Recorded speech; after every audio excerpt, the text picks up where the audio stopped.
Hello and welcome to everybody. This is the Sheffield ME and Fibromyalgia groups hosting this year's Millions Missing event. Millions Missing aims to celebrate the ME community and raise awareness of what it's like to live with this condition. And as well as being the ME awareness event, this is also International Nurses Day. This is also Fibromyalgia Awareness Day. So love and solidarity to all those people as well. Millions Missing and ME Awareness Day is also a campaigning day, and what we're looking for is increased investment in biomedical research and a removal of the harmful treatment graded exercise therapy from the NICE guidelines. This year, while living through the lockdown due to coronavirus, we're more concerned than ever that over time more people may have long-term post-viral symptoms from COVID-19. So, hello, my name's Carolyn Leary. I'm chair of the Sheffield ME and Fibromyalgia group. We're a small charity based in Sheffield. We cover the South Yorkshire area. And I'm Harriet. I'm one of the staff members in the group doing communications and running the office, although I'm now doing that from home. And we've got two benefits advice workers too, who we will meet later on in the live video. And we'll also help today by Elliot. Hi. So I just joined the group last week, so it was a good period to join because I've been directly involved in the serious stuff organizing this. And yeah, I'm happy to be in the group now. And if you have any question or comments during this event, please feel free to post anything in the chat on the Zoom meeting, or if you can also comment the live broadcast on Facebook, and we will pick your message up and answer if time allows. So, Harriet, do you want to take us through what's going to happen this afternoon? Yes, of course. So today we'll be sharing stories, songs and poems from our members. We've got a reading from Berlie Doherty, our patron. We've got interviews with two local MPs, and that's coming up quite soon, so stick around if you're interested in those. And we're finding more out about Florence Nightingale and the Sheffield League, what's happening nationally with some local successful campaigning, and basically we just hope you enjoy this time with us and have a wonderful afternoon. And we will be starting with a video from local journalist Laura Elliott, and some of you may remember that she did speak at our event last year. Hello everyone and welcome to my lair and to the Millions Missing protests from Sheffield 2020 lockdown edition. Last year, when the protest was held in Sheffield city centre, I made a speech about myalgic encephalomyelitis, a disease that steals people's lives away, but which you'll probably know by the name chronic fatigue syndrome. Last year, I said that calling ME chronic fatigue syndrome was about as much use as calling a brain tumour chronic headache syndrome, because it tells you nothing about the root of the illness, very little about its symptoms, and minimises the suffering of the millions of patients who live with the illness all around the world. I'm one of the people who live with ME. I got sick when I was 23, and now at the age of 28, I've spent the last 4 years mostly housebound. Before I got sick, I worked full-time at a publishing company and part-time at a pub. I'd just finished my master's in journalism, and I had some fairly grand plans to travel the world and become a travel writer and a novelist. Today, I haven't worked full-time since 2016, and instead of travelling the world, I've spent the last few years staring at the same four walls. Every year in May, patients, caregivers, charities and other organisations come together for the Millions Missing protests worldwide to campaign for biomedical research funding and to draw attention to the 15 to 30 million of us who live with this disease and months, years or decades ago went missing from our lives. Despite what you might have heard about ME, it is not simply about fatigue. It's a complex and devastating illness that affects the immune, endocrine and nervous systems, and for which there is currently no cure. Far from simply being tired, sufferers, like me, experience a range of debilitating symptoms, from pain to loss of cognitive function, paralysis, vertigo, sensitivity to sound, light and touch, and much more.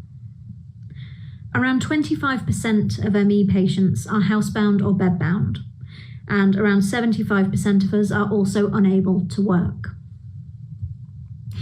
There are lots of things I could talk about today. I could tell you again that despite the thousands of medical studies that show physical abnormalities in the blood, brain, gut, and immune systems of ME patients, the only treatments currently recommended by NICE are cognitive behavioural therapy and graded exercise therapy. I could tell you about the fight in Parliament, led by MP Carol Monaghan, to overturn those guidelines and to make biomedical research funding a priority. But what I really want to tell you, while we're all in lockdown, is that ME commonly starts after a virus, and that we are in the middle of a global pandemic. A lot of you right now are getting a really small taste of what it's like to be housebound, and I know it's been difficult for many of you to adjust to. But imagine for a moment that there's no end date for being housebound. Imagine that you became housebound alone, while the rest of the world and everyone you knew continued on without you. Imagine that you went to the doctors only to be prescribed exercise, which made you sicker and sicker and sicker until you could barely walk. Imagine that this illness that you have receives less research funding than male pattern baldness, even though repeated studies have shown that ME patients have a lower quality of life than patients with congestive heart failure, multiple sclerosis, and other serious health conditions. It's important that you imagine this now, because without a doubt, a whole new cohort of ME patients are about to join our ranks, whether they know it or not. And this isn't just scaremongering.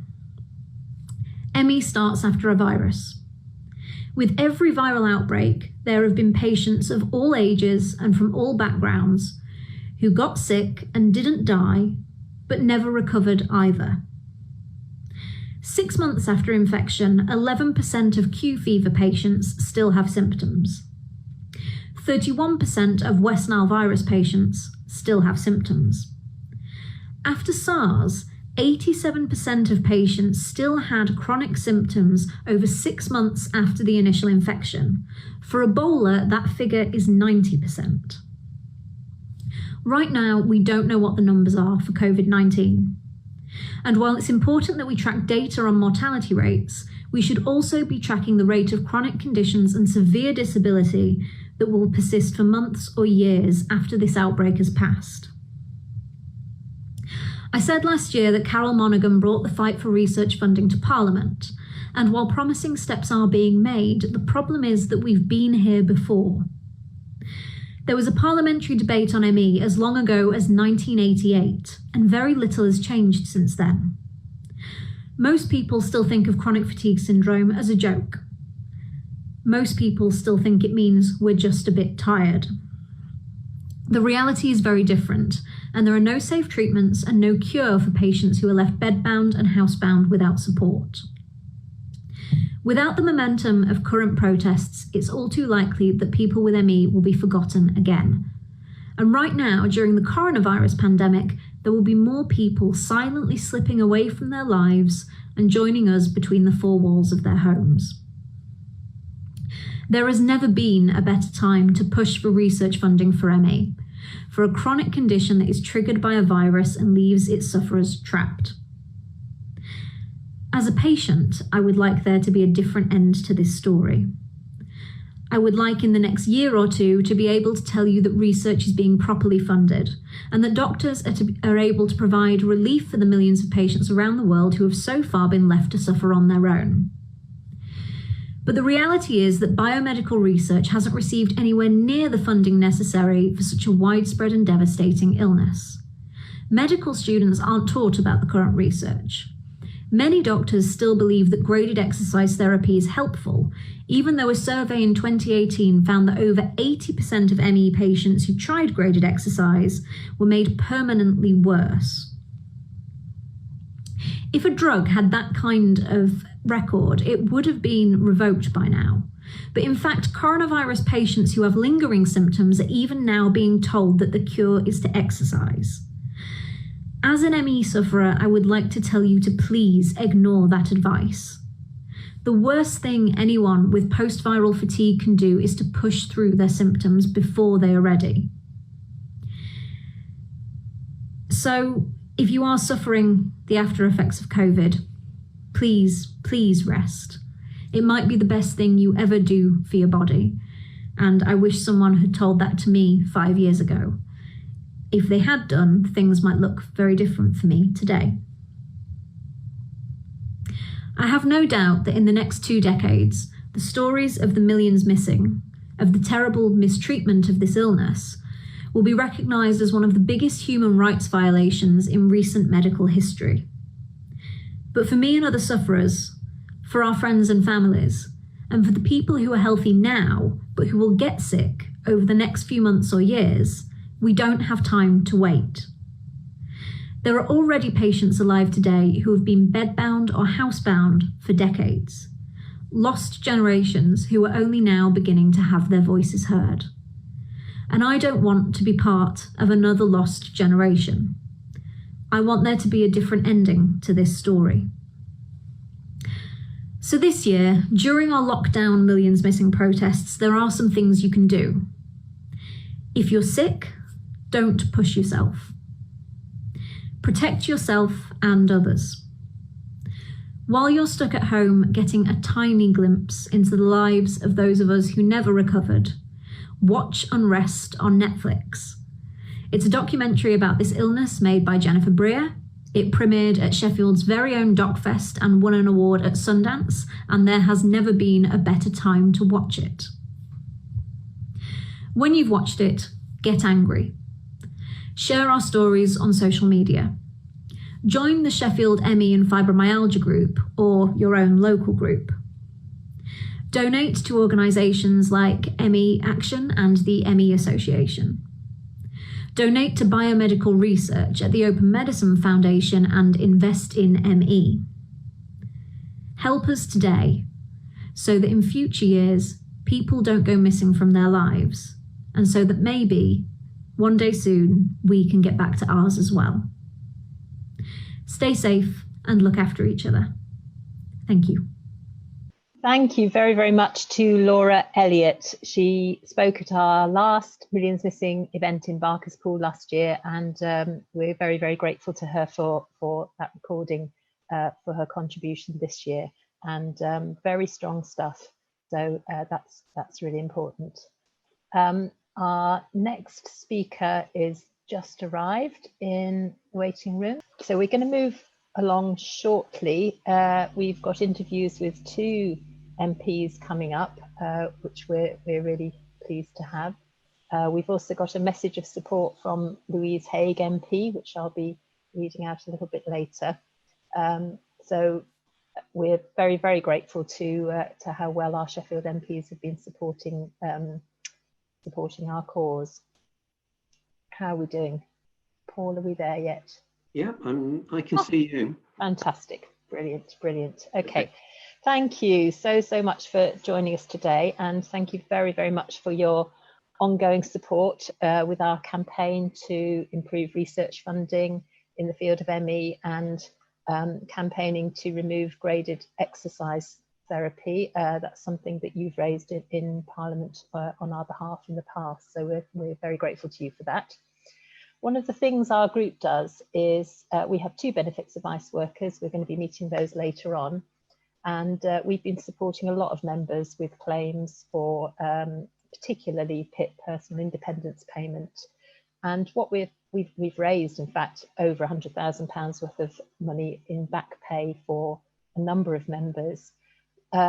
There's huge waits as people get their applications turned down, then they go to mandatory reconsiderations, then appeals and tribunals, which are being done online at the moment or by phone at the moment. But some are waiting in desperate situations for well over a year.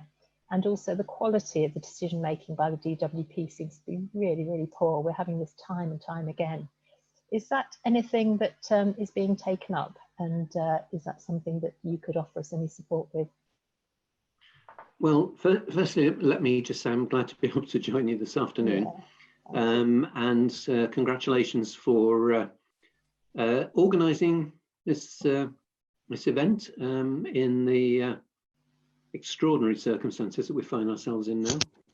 For those of you who haven't been using it, welcome to my world of Zoom, which even Parliament is operating on the basis of Zoom at the moment. And I have to say that one of the most interesting experiences I've had as an MP is questioning Michael Gove last Monday from my bedroom.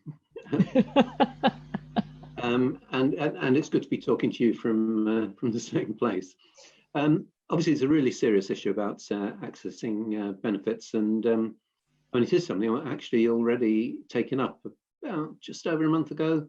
I tabled parliamentary questions, which I'm awaiting a response, looking at the evaluation process for people with ME in relation to PIP.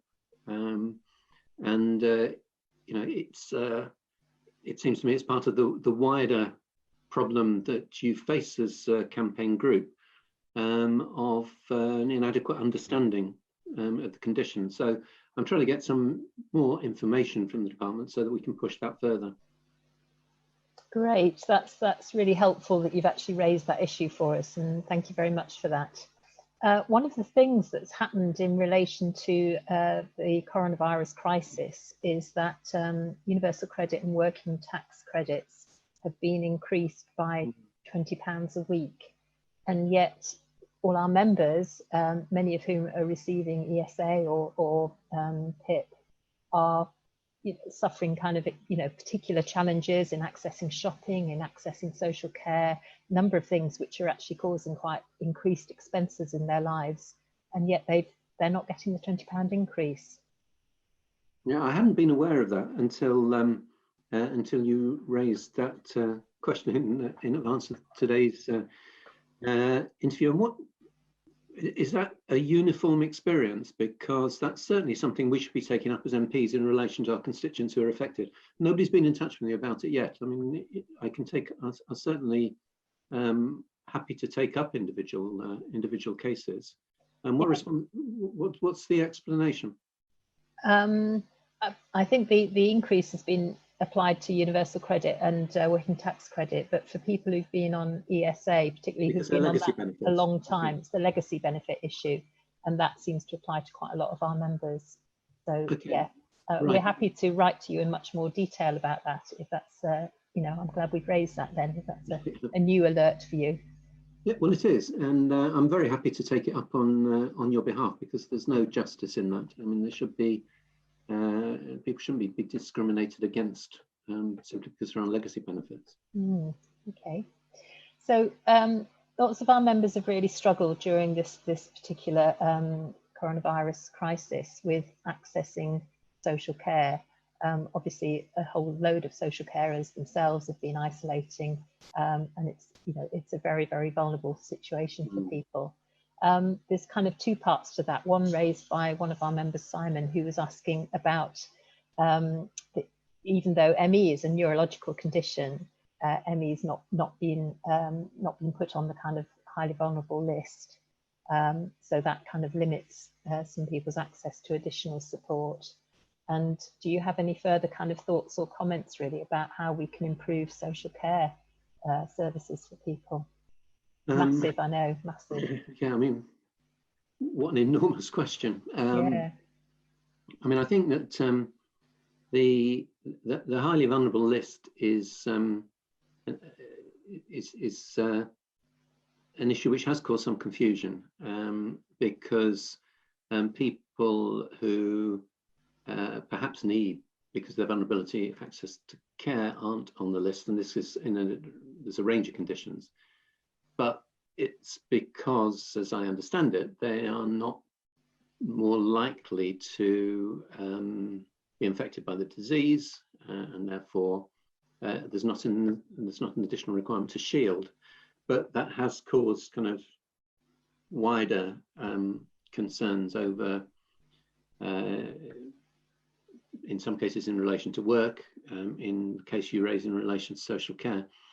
I think we have to take it up case by case within the crisis, But your bigger question is about how we view social care. And I hope that one of the few positive things that comes out of this extraordinary crisis is a fundamental paradigm shift in the way that we look at social care. And clearly I'm not the only person saying that. The question is how far we allow government the space to revert to business as usual when we get out of this, or how far those of us who have been campaigning on issues in relation to social care, and I've been in various things, not simply in relation to your concerns, how far those of us who campaign on this issue make sure that we take control of the debate when we get to the other side of this crisis, whenever that is, and make the case unambiguously for a whole new approach to social care. And that's not just in terms of its delivery to people who need it, but it's also in terms of the way that we view those who provide it, and both those who are paid to provide care in residential and domiciliary settings, but also the way in which we support those who provide care voluntarily to family members and loved ones. Because it seems interesting that with the advent of personal payments for people from local authorities, that many people are purchasing their own private social care where that's appropriate to their needs. But of course that is kind of so less regulated, and so who's providing any personal protection PPE materials, who's providing anything or any kind of guidance in good practice. And the people, our members who are accessing social care, are finding they are having to train people in basic hygiene standards and how to respond well to, if you can respond well to a pandemic. So it feels like a complete free-for-all. It feels like a mess, really. Well, I think what the current crisis has done is shone a light on the mess that social care is. I mean, obviously we argued at the election, I've argued before that we ought to we ought to look at the NHS as a model for the care system, that we ought to be trying to provide the same approach in the National Care Service that we do in the National Health Service. Much of the debate that we've seen around the coronavirus crisis has been focused on residential care. Yet much of the change in the model that we want isn't only about inadequate care homes, it's about domiciliary care. And those who, we've talked about PPE for care workers, and it's almost in people's minds that they are talking about care homes. And actually, and I've certainly raised, when we've been talking about the provision of PPE locally, the need for to supply domiciliary care workers in exactly the same priority. And I mean, your point is very relevant about basic standards of hygiene. I mean, we don't only undervalue care workers in not paying them well, we undervalue care workers in not training them properly, not managing them properly, and not providing that whole approach that we would expect of and get from the National Health Service to the equally important area of care. Indeed, and I think you've begun to kind of touch on what was going to be the next point, really, which is, as we begin to kind of emerge from lockdown, of course, many of our members will not emerge from lockdown. They will stay in this situation that they've been in, housebound, bedbound, for many, many years, and we've got a short video coming up about that. I think I suppose the kind of plea is to be taken into consideration and to be part of the ongoing discussion. I mean, it's great that you've made reference to domiciliary care. That seems like really, really important and very relevant to many of our members, and obviously benefits is crucial as well to the well-being of many of our members.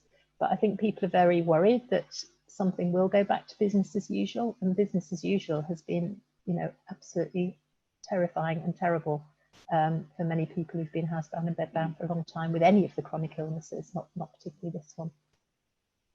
Yeah, well, I mean, thanks for making that point, Caroline. I think that, as I said earlier, it's down to us to make sure we don't return to business as usual.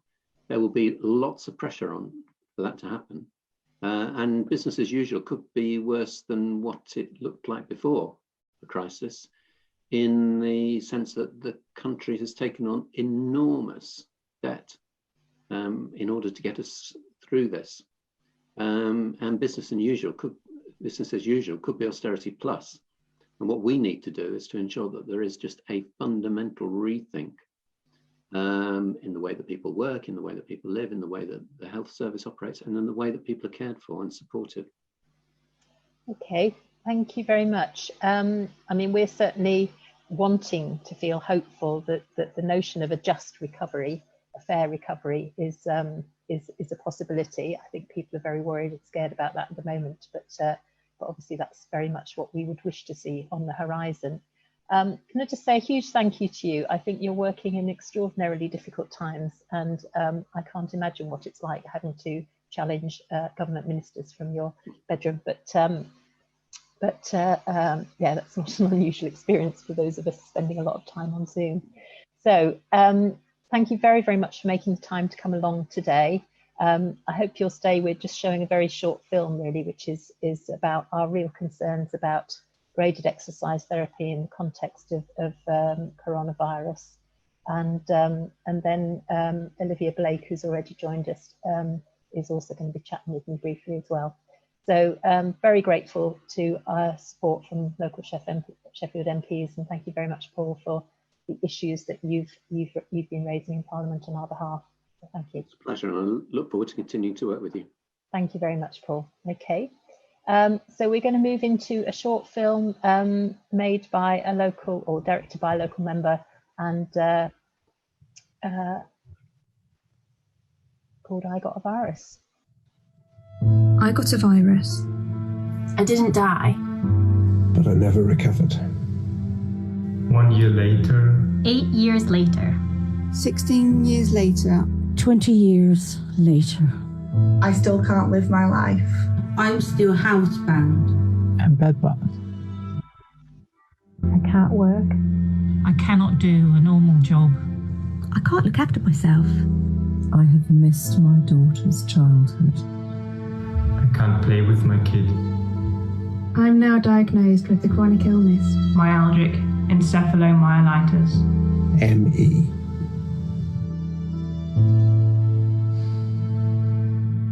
ME is a complex multi-system disease. The key feature is post-exertional malaise, which is a worsening of symptoms after cognitive, emotional, physical, or other exertion. My GP recommended that I increase my activity levels. My specialist told me that the national recommendation is graded exercise therapy. Graded exercise therapy? Graded exercise therapy. This made me worse. Much worse. Graded exercise therapy is harmful for patients with ME because of this key cardinal feature of post-exertional malaise. What is happening is that patients, when they exercise, get worse. I went from being able to walk down the street to being reliant on a wheelchair. To being bedbound for a year. I had to buy a walking stick. The story is a variation on the same theme, but it's very much the same. Someone is well and fit, and then suddenly they're functioning at a fraction of their pre-illness capacity. I wish I'd allowed my body the time to rest instead of pushing through.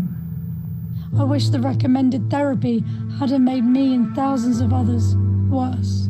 The guidelines are now being rewritten. But until they're finalised, this harmful recommendation of graded exercise therapy remains in place. We need change now. Before I had ME myself, I had very little exposure and understanding to and of patients with ME. I had a vague notion it may have been related to deconditioning or burnout, But as soon as I became unwell with this illness, I realised that that was completely wrong.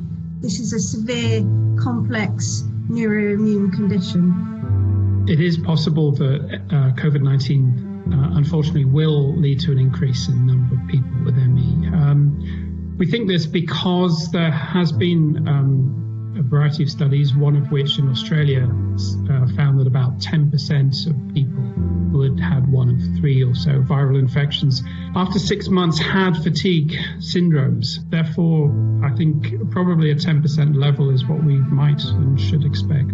So the research that we need to pursue as scientists in COVID-19 and post-viral fatigue are 2 types. There's one which is epidemiology. So this is all about how many people experience prolonged fatigue after COVID-19 symptoms. And then the second is different. It's biomedical. It's working out why many people recover well and a substantial minority do not. And that's understanding the biology, the underlying causes, the biomolecular causes of risk of getting fatigue. Coronavirus is a very novel problem, and we are seeing a lot of exciting work coming from research centres, clinicians, international collaboration, and patients and the general public and the government all supporting the drive to get some scientific answers for this new and horrible disease.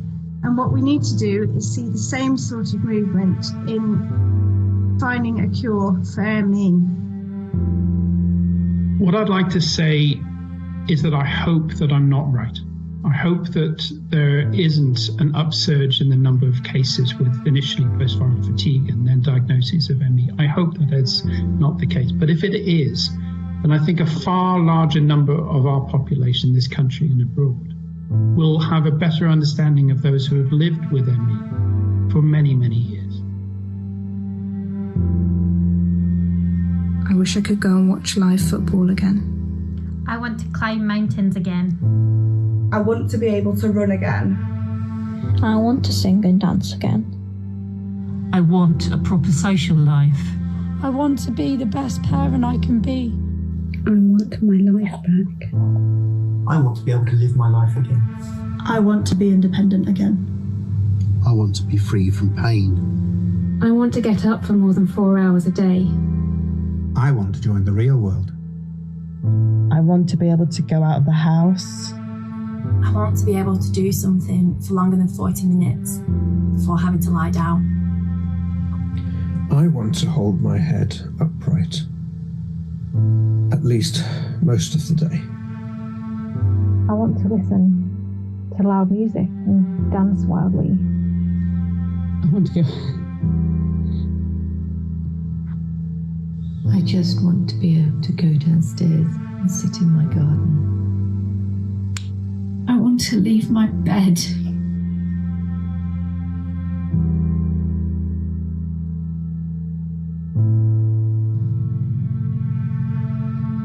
If any of these are going to happen, We need treatment that helps, not harms. We need biomedical research to better understand this disease. We don't want anyone to go through what we're going through. We got viruses from which we didn't recover. We don't want that to happen to you.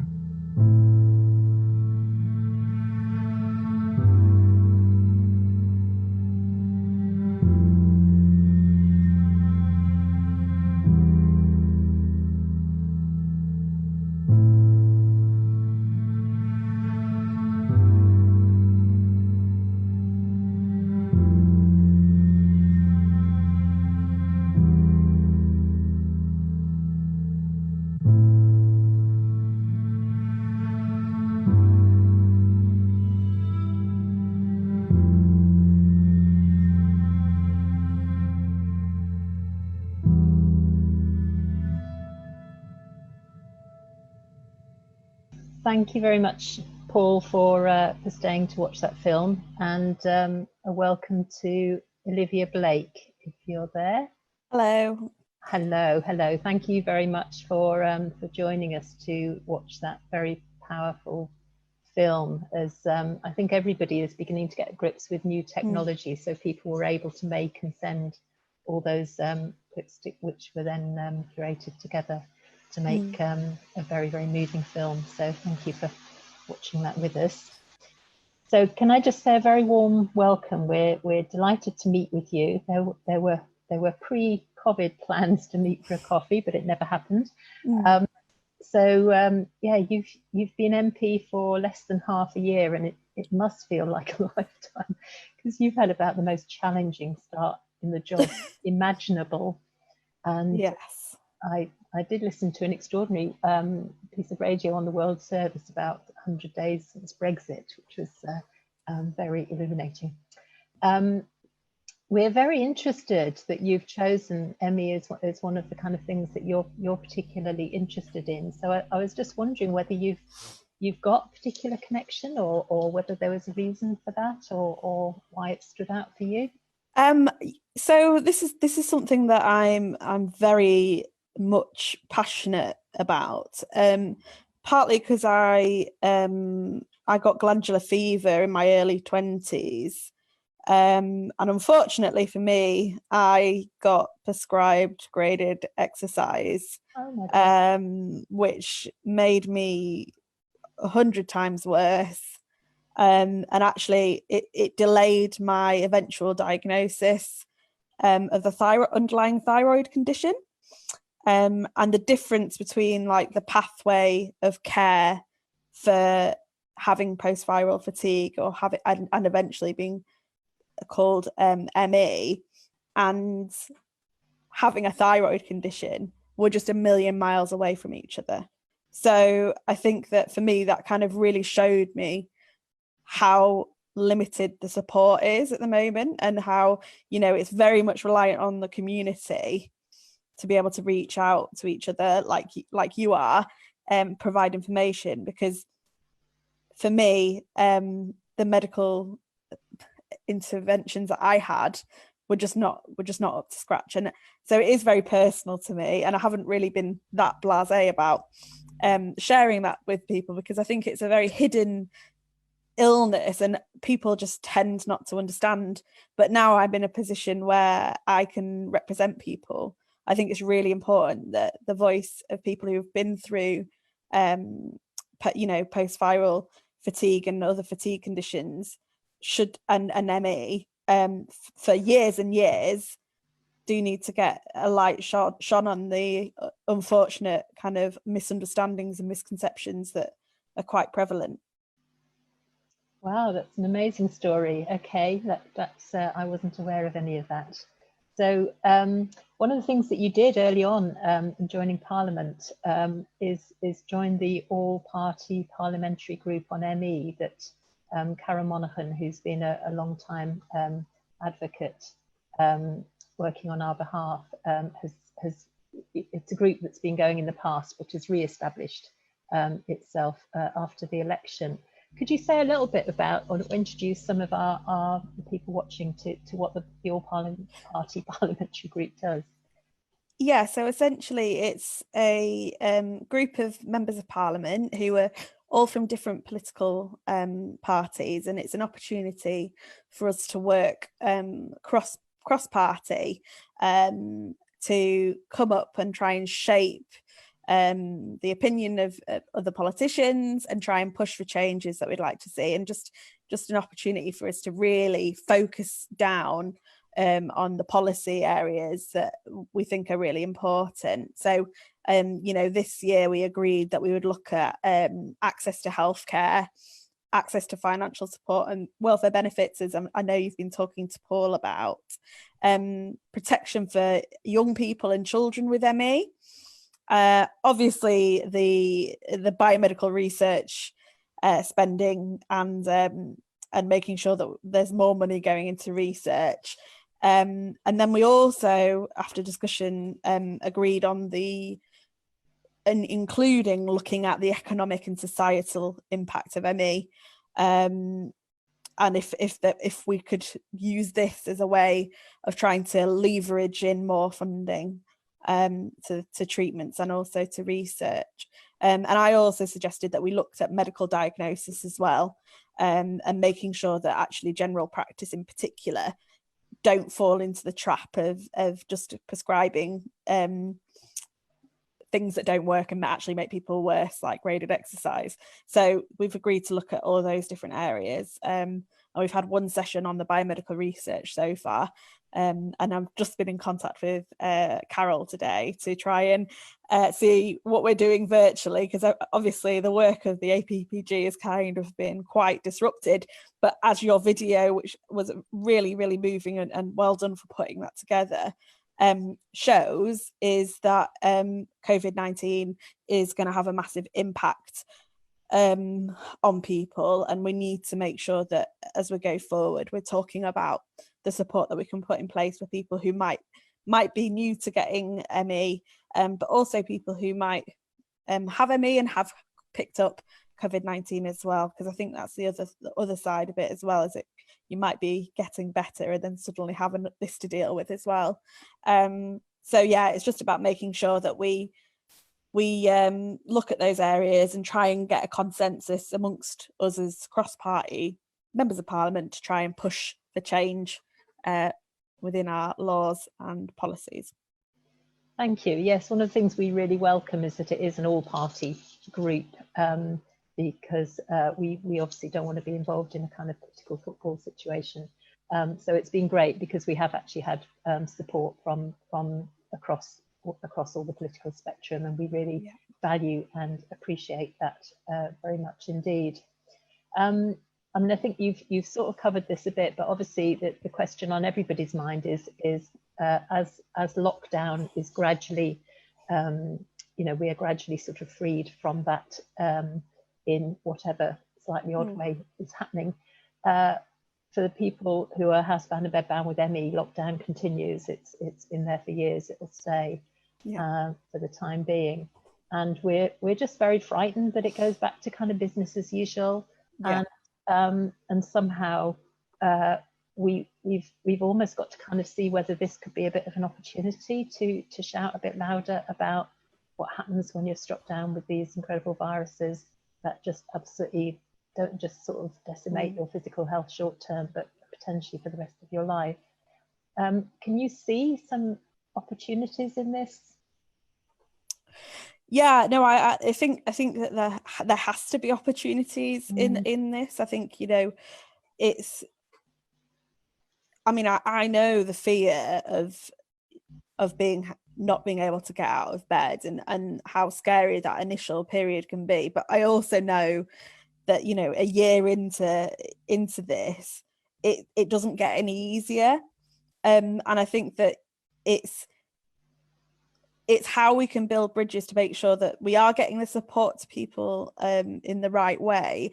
And I think, there's huge issues around social care and healthcare and access to benefits, but it's also just about isolation as well. So I wonder if actually doing things like this might be of great benefit, although I do recognise that it will be difficult for some people to take part in this sort of activity.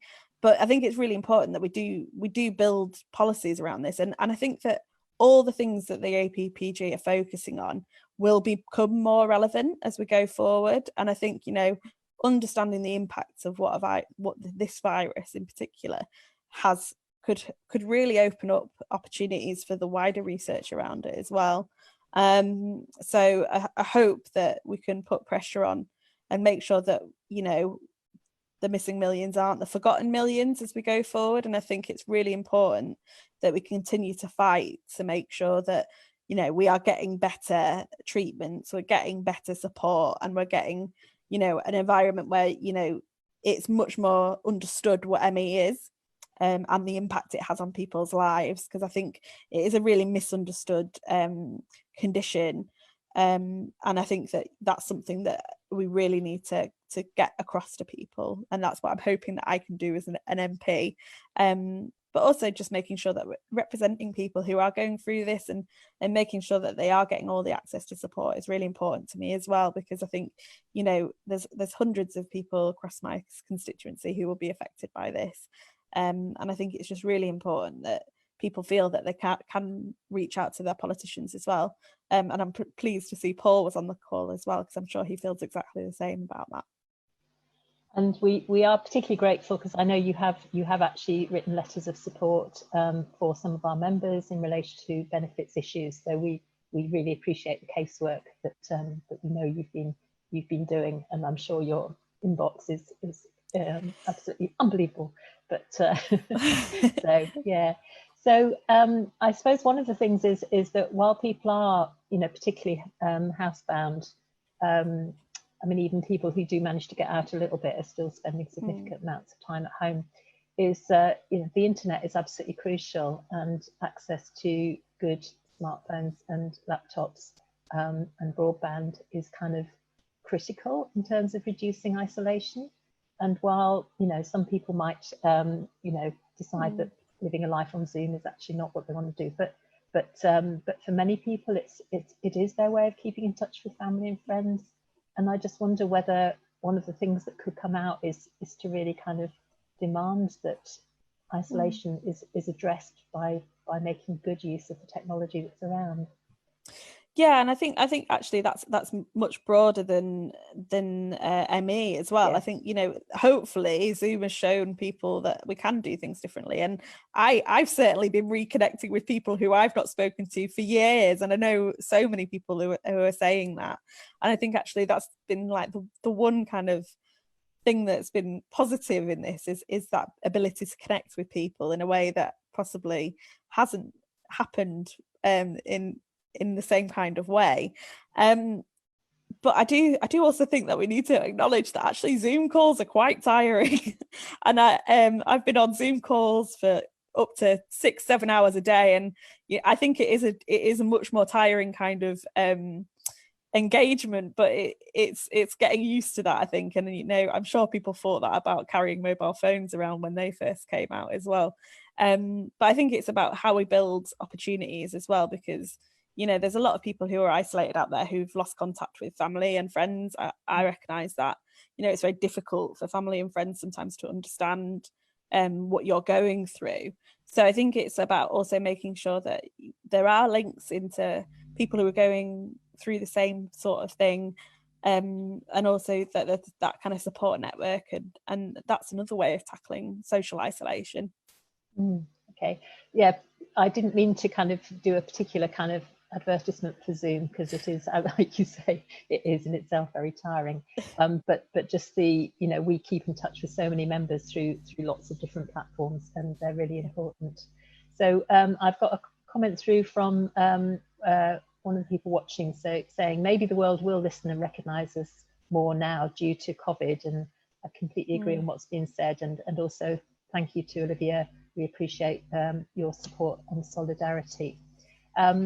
So we would love to work more closely with you moving forward, and we realise you've got an incredible uphill struggle in terms of arguing the case for better research funding for us and for the removal of graded exercise. But we will do absolutely everything to support you in your role in Parliament doing that, and I hope we can work more closely together. So. Yes, I mean, hopefully once we're out of this sort of phase of the crisis, because I don't think the crisis is going to disappear anytime soon, we can work much more closely, because a lot of things have slowed down in Parliament, but it's really important that we keep this at the front of the conversation going forward. So really looking forward to working much more closely with you on this and seeing what we can achieve. So thank you very, very much, Olivia Blake MP, for joining us on the call today. Next up, we're going to play you a song. It's written by Alex, who's one of the millions missing, who lives locally. It's an incredibly powerful song, and it's sung today by Emma Saville, who's relatively newly diagnosed, and piano by Andrew Holden. So that's just a few minutes if you'd like to stay for that, and then thank you very much for your support today. Thank you for the invite.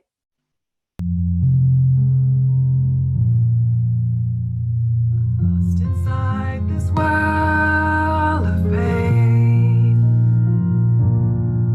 Can you hear me?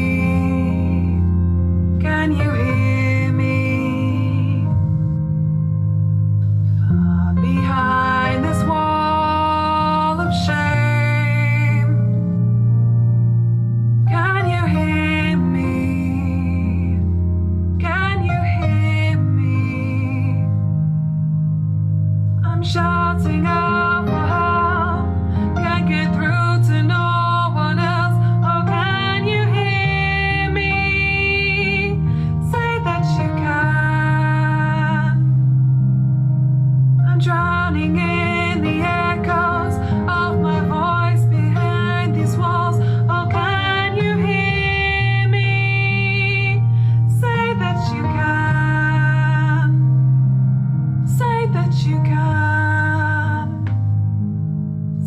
that you're there. I'm frozen in forgotten time. Can you hear me? Can you hear me?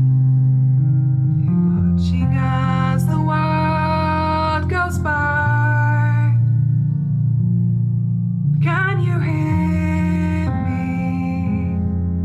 Can you hear me? I'm shouting out for help. Can't get through to no one else. Oh, can you hear me? Say that you can. I'm drowning in the echoes of my voice within these walls. Oh, can you hear me? Say that you can.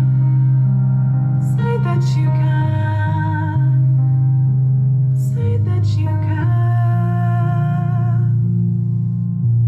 A million voices missing, trying to be heard, searching for the answers to be part of this world. A million voices missing, dying to be heard, praying for a second chance of the life they deserve. A million voices missing, but together we'll be heard. Oh, can you hear me? Say that you can. Can you hear me? Say that you can. Here behind these walls, I won't be silenced anymore. A million voices missing today. A million voices missing to say. We're shouting out for help. Can't get through to no one else. Oh, can you hear us? Say that you can. Drowning in the echoes of our voice within these walls. Oh, can you hear us? Say that you can. Say that you can. Say that you can. Say that you'll take the time to listen. Say that you'll hear us. Say that you'll hear us. Say that you'll hear us. You'll hear the millions missing. Here behind these walls, we won't be silenced anymore. We're a million voices louder today. With a million voices together, we'll say, oh, can you hear us? Say that you can. Can you hear us? Say that you can. We're breaking down these walls. We won't be silenced anymore. We're a million voices louder today. And a million voices matter today.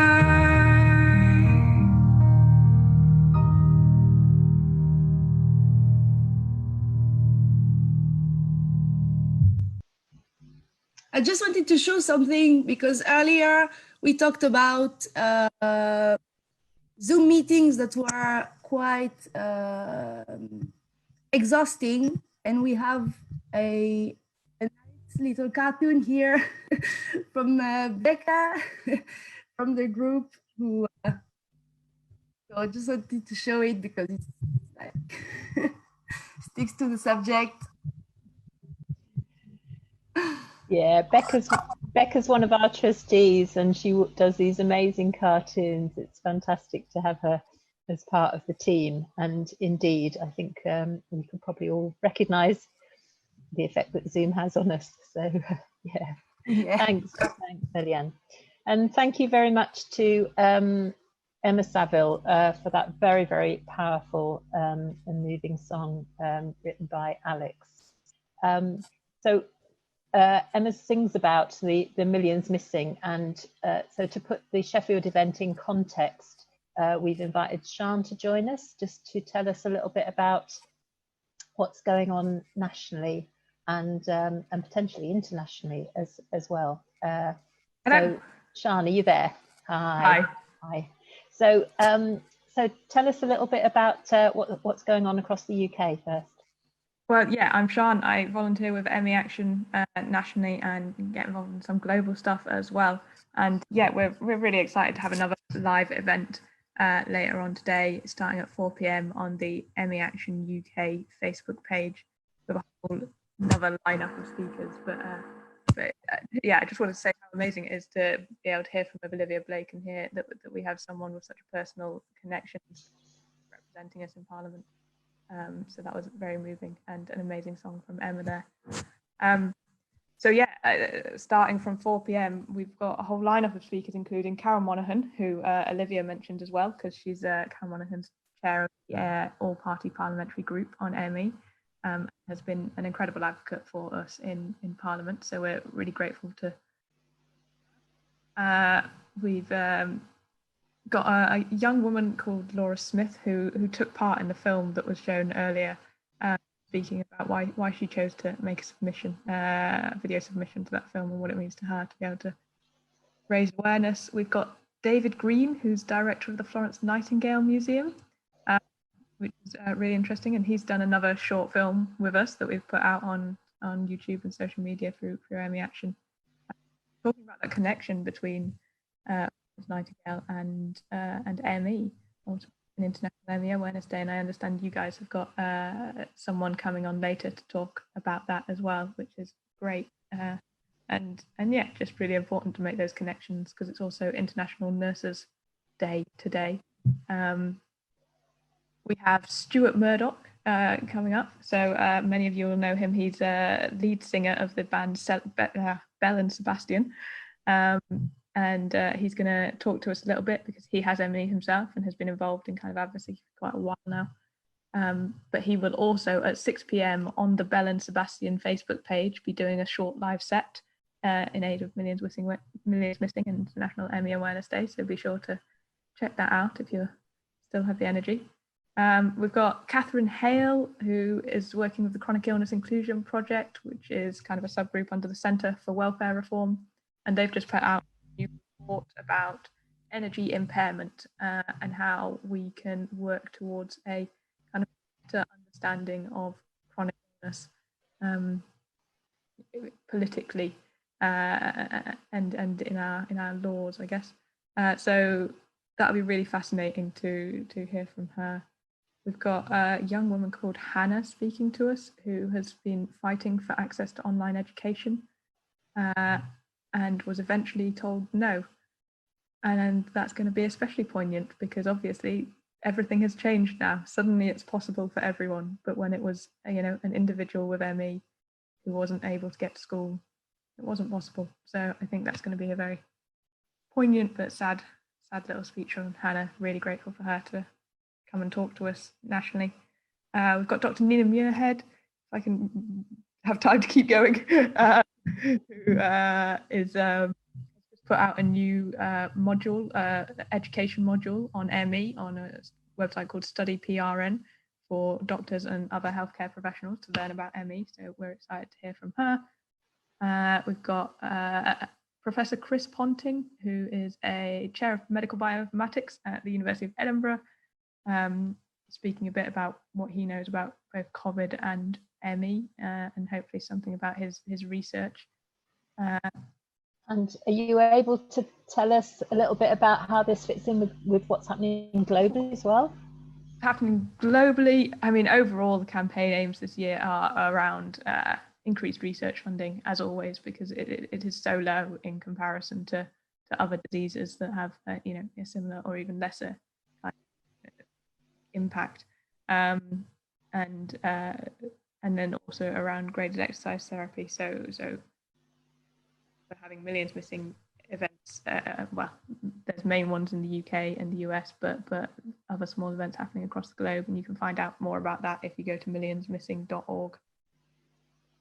And it all kind of comes into this the big worry at the moment that COVID-19 is going to lead to a hell of a lot more people living with ME.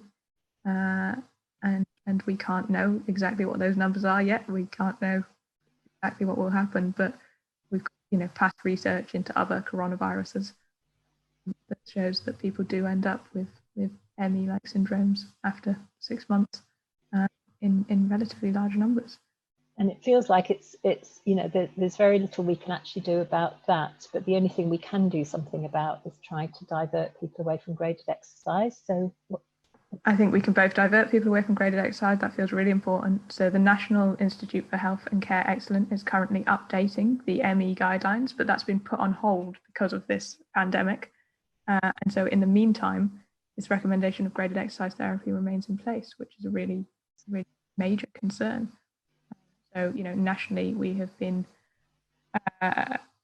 in discussion with NICE for quite a while now to try and ask them to do something to create a warning around GET, because, you know, if there is a therapy out there that is harming patients, you know, it's not just doing nothing, it's actively harming people, then we do believe that action should be taken and going through their kind of normal processes. So yeah, we've been pushing for that, and a couple of weeks ago now, Olivia Blake has just said she'll write to NICE about this in relation to COVID-19.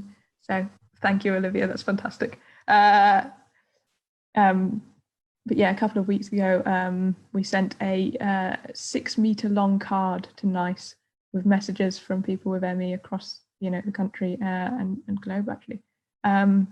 So there was 2006 names on it and 1,200 messages, hence why it had to be 6 meters long, that just describe people's experience of graded exercise and what they've been going through, and ask for change now, not for change, you know, in months' times or a year's time, but that this is now. This needs to change now. So we haven't yet had a reply from NICE, but I hope we will. Can we have a look at it? And yeah, and okay, we'll come back to Sian. Great.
So yes, and it's very, very powerful piece of action, and desperately hope that NICE do actually respond to this. But thank you, Olivia, and everybody else for all your support in raising this issue. This has been campaigned about for quite some years now, and it's a serious battle to try and overcome. But we are very, very worried that COVID patients may end up receiving harmful treatments, and that's really scary.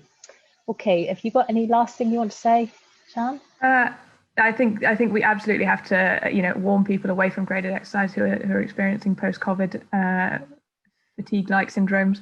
I think the other thing is that we need these longitudinal studies in place. We need to be following up on people, and there's bits of that happening, but we need to be asking the right questions so that we see what happens after this and how many people get ME. And I think that's something that we can all ask our MPs to fight for in Parliament, so that we make sure that this is on the agenda. So I hope that anyone and everyone can get involved in doing that. Thank you very much. Thanks very much for joining us this afternoon, and hopefully people will see you later on the national live stream. So thanks for that. Okay, I think over to Harriet. Thank you, Carolyn. Yeah, so we're going to move on now. We've got an afternoon of slightly more lighter stuff coming up, I think you'd say. So now we've got Berlie Doherty joining us. She's an English novelist, poet, playwright, and screenwriter, and she's also the patron of our group. Are you there, Berlie? I am indeed, yes. Hello. Hello, how are you? I'm absolutely fine. Okay, thank you for joining us this afternoon. That's fine, that's absolutely fine. I feel very privileged to be invited to come again. And to see so many faces here, that's really good, isn't it? Terrific. Yeah. And we're not shivering out in Castle Square or wherever. Yeah, in the middle of Fargate. Shivering in our own houses. Well, Carolyn has asked me to do some readings for you. She sent me some poems. You have very talented writers in the ME, the Sheffield ME group. And I feel honoured to be asked to read some of the poems by two of you. And Carolyn also suggested that I might read something that I've written. So I'm going to slip that in between the two poets, if that's okay. And the first poem is by, first couple of poems are by Spangle McQueen. I remember meeting Spangle last year and reading her poetry again then. And the first poem is called Myalgic Encephalomyelitis. I'm missing. Some see glimpses of someone they knew. Others view slivers of a person they'll never know. I hover between who I was and who I'll never be. How do you know if the caterpillar in a cocoon is dead? And the second poem by Spangle is called, I think this is how you pronounce it, is called Alcaidesa. I'm swimming, ripples, silvery, liquid, holograms, azul, circles, shimmering, tessellations, melting, fishtails, fractals, mercurial, and gliding gracefully. I've landlubbed too long, legs locked, voice choked, heart broke, brain fogged. Gracefully, I'm gliding, mercurial, fractals, fishtails, melting, tessellations, shimmering circles, azul, holograms, liquid, silvery, ripples. I'm swimming. I hope you can show Spangle's poem on the website, because it's a beautiful kind of upside down reflections of images. Very, very beautiful and very clever. Yeah, we'll definitely put those online. Yeah, please do. And so I think of encephalomyelitis, myalgic encephalomyelitis, and I've only just been able to conquer pronouncing that. I think of it as a particular kind of lockdown, and there's a lot of relationship between the lockdown that we're all experiencing at the moment And because I haven't actually written about either, the piece of my own that I've decided to read to you is from my children's book called Children of Winter, which is about set in the time of the Great Plague in around 1660, 65. Yeah. And in this book, I'm just going to read a couple of pages. It's all right, I'm not going to read the whole book. Three children who live in a Derbyshire village, which has been struck by the plague. You'll know the village I've got in mind. Are sent up by their mother to an old barn above the village and told to stay there. They mustn't come down to the village. They mustn't ever cross over the river, over the stepping stones that would take them back into the village. And so this is the first day when they've just arrived there, and they're really not sure what's happening. Outside, the wind was moaning, but it was dry and sheltered in the barn. Now that they were used to the light, Dan and Tessa could see that the barn was really quite big, and that the strong beams that bound it from end to end made it look as solid as their church. About a third of it was taken up with a huge mound of dry straw. Blankets from their beds at home were laid on them. So they were to stay the night then. Lined up against one wall were some wooden bins, and they were crammed full and overflowing with apples and vegetables, cheeses wrapped in cloths, salted meats and cakes, oats and barley. Dan ran to rummage through them, excited again. "See," he said, "there's food for a feast here, Catherine." His sister slapped his hand as he reached into one bin for an apple. "Nay, not a feast, and not for thee, mouth, so leave it." "Then who's it for, Catherine?" asked Tessa. "Isn't it from our house?" "Aye, it is. Father brought it up last night before he went to see Grand Tebbet." "But why so much, Kath?" "Because," the older sister sighed. How could she tell them that she didn't know herself for sure? Why couldn't they guess as much as she had done? "Because I think it is to last a long time, weeks and weeks." "Everything's going funny," said Tessa. "Everyone in the village seems sad and frightened. All since the Baker children died. People stay in their houses and no one comes to talk. Mother and Father keep secrets from us. Mother cries, I know she does, and Father does nothing to comfort her. And now we come up here. Are we to live here now? And why?" Dan stared from one to the other of his sisters, not daring to interrupt their big talk. This was the mood he'd seen in his parents, when his mother kept still and quiet by the fireside, and his father stopped his singing. "Don't ask me," said Catherine.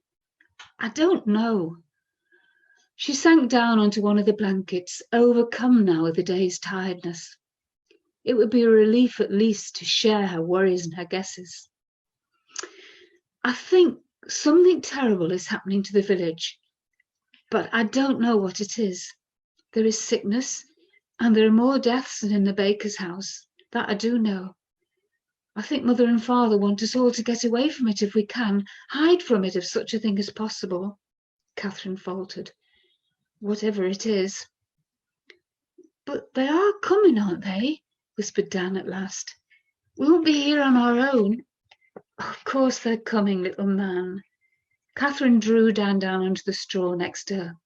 It was coarse and sharp through the fabric of his clothes, but after the long haul up from the village in the rain, it was comforting enough. "That's all right, then," he said. He stuck his thumb in his mouth and wriggled down inside the blanket. "'Twill be all right when Mother and Father come." How easy it was for Dan to fall asleep.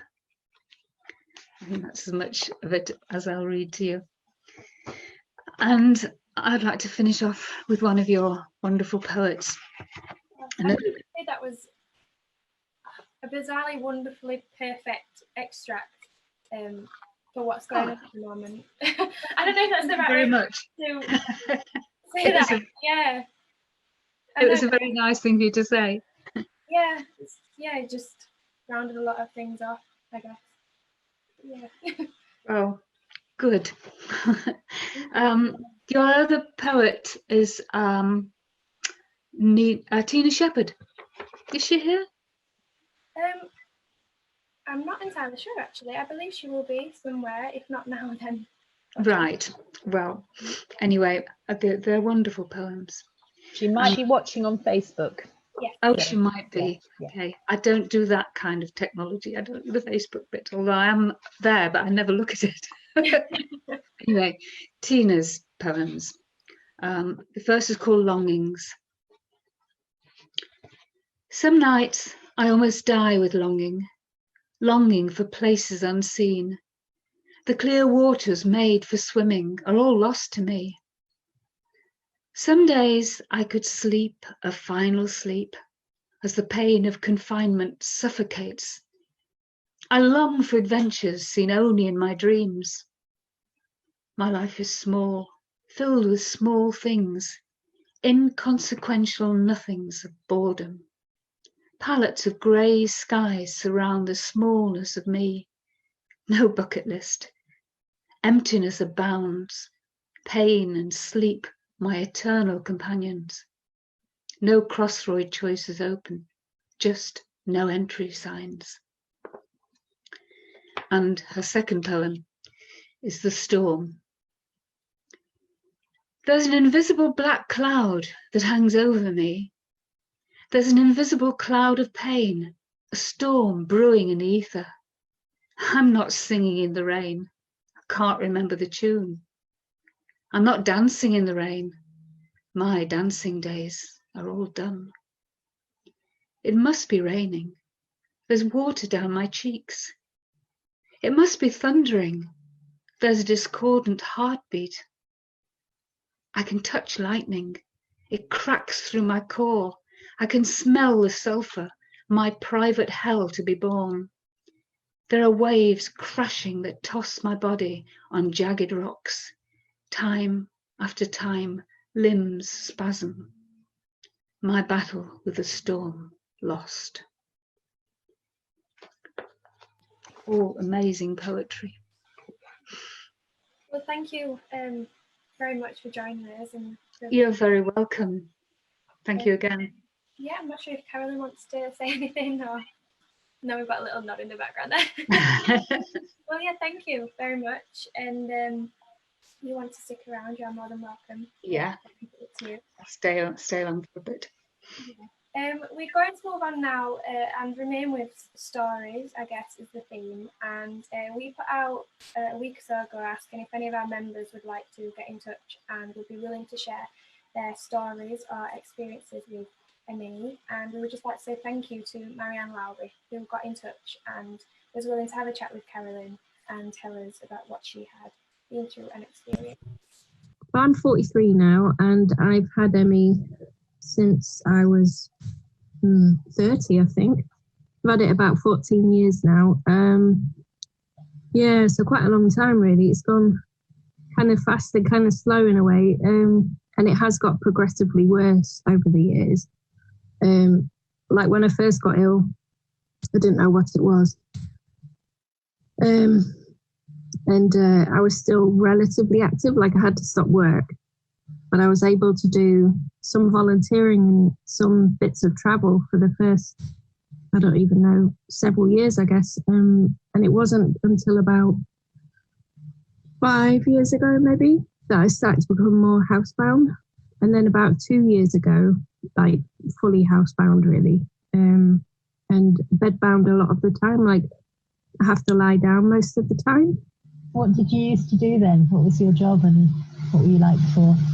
Yeah, well, I was a community worker and worked with groups of young people and just did a lot of voluntary work, a lot of political activism, like left-wing activism stuff. I was always very active, like doing all sorts of things like racial justice work and grassroots community organising and organising poetry events, fundraising. Were you in Sheffield at that point? No. So first of all, I moved to the US after my degree. I went to Mississippi in 1997, and I lived there for 2 years. I did American Studies for my degree, focusing on the civil rights movement. That's what inspired me to move to Mississippi, learning about the student nonviolent coordinating committee there and the student radical organizing in the 60s. And I ended up staying for 2 years and volunteered and interned with a group called the American Civil Liberties Union. And that just kind of changed my life, really. I became politically active as a result of that. Moved to Oxford after that in England for 5 years and worked and volunteered in a community centre and a students' union, all sorts of things. Moved to London. I was there on and off for 8 years. And again, doing community work and anti-racism organising, all sorts of things.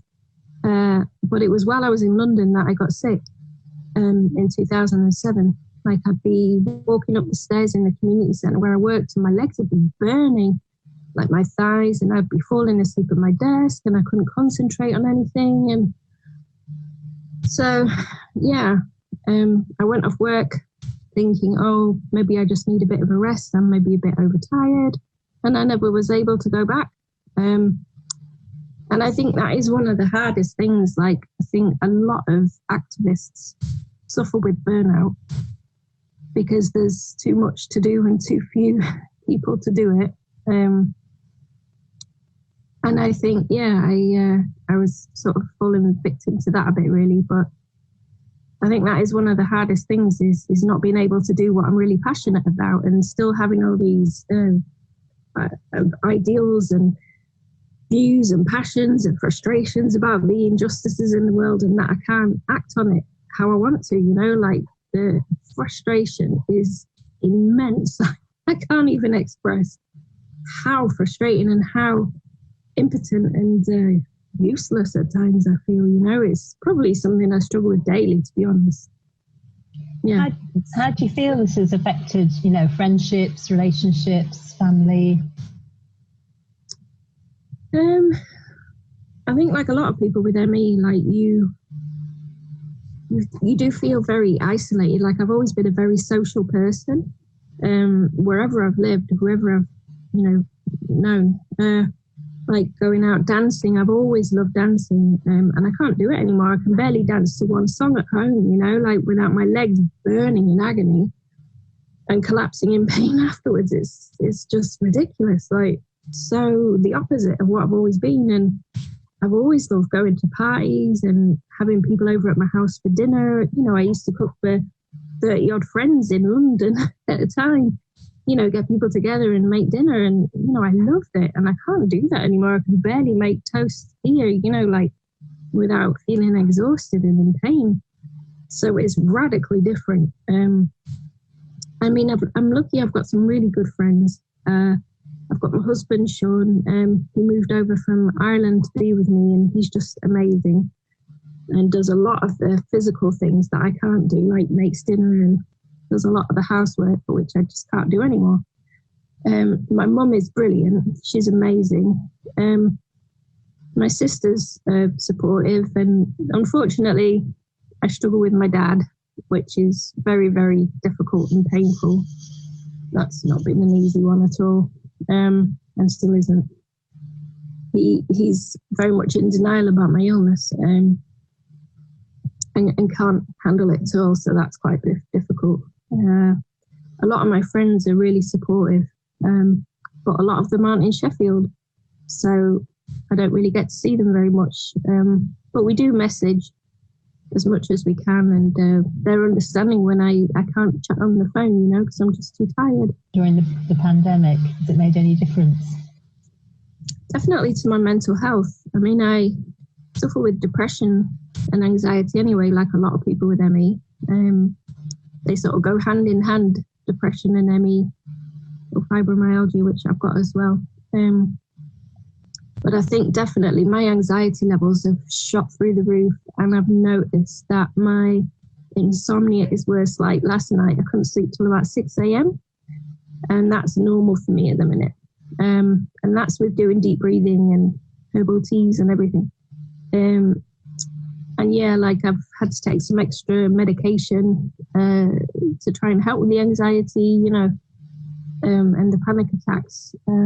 So yeah, that's definitely gotten a lot worse under COVID.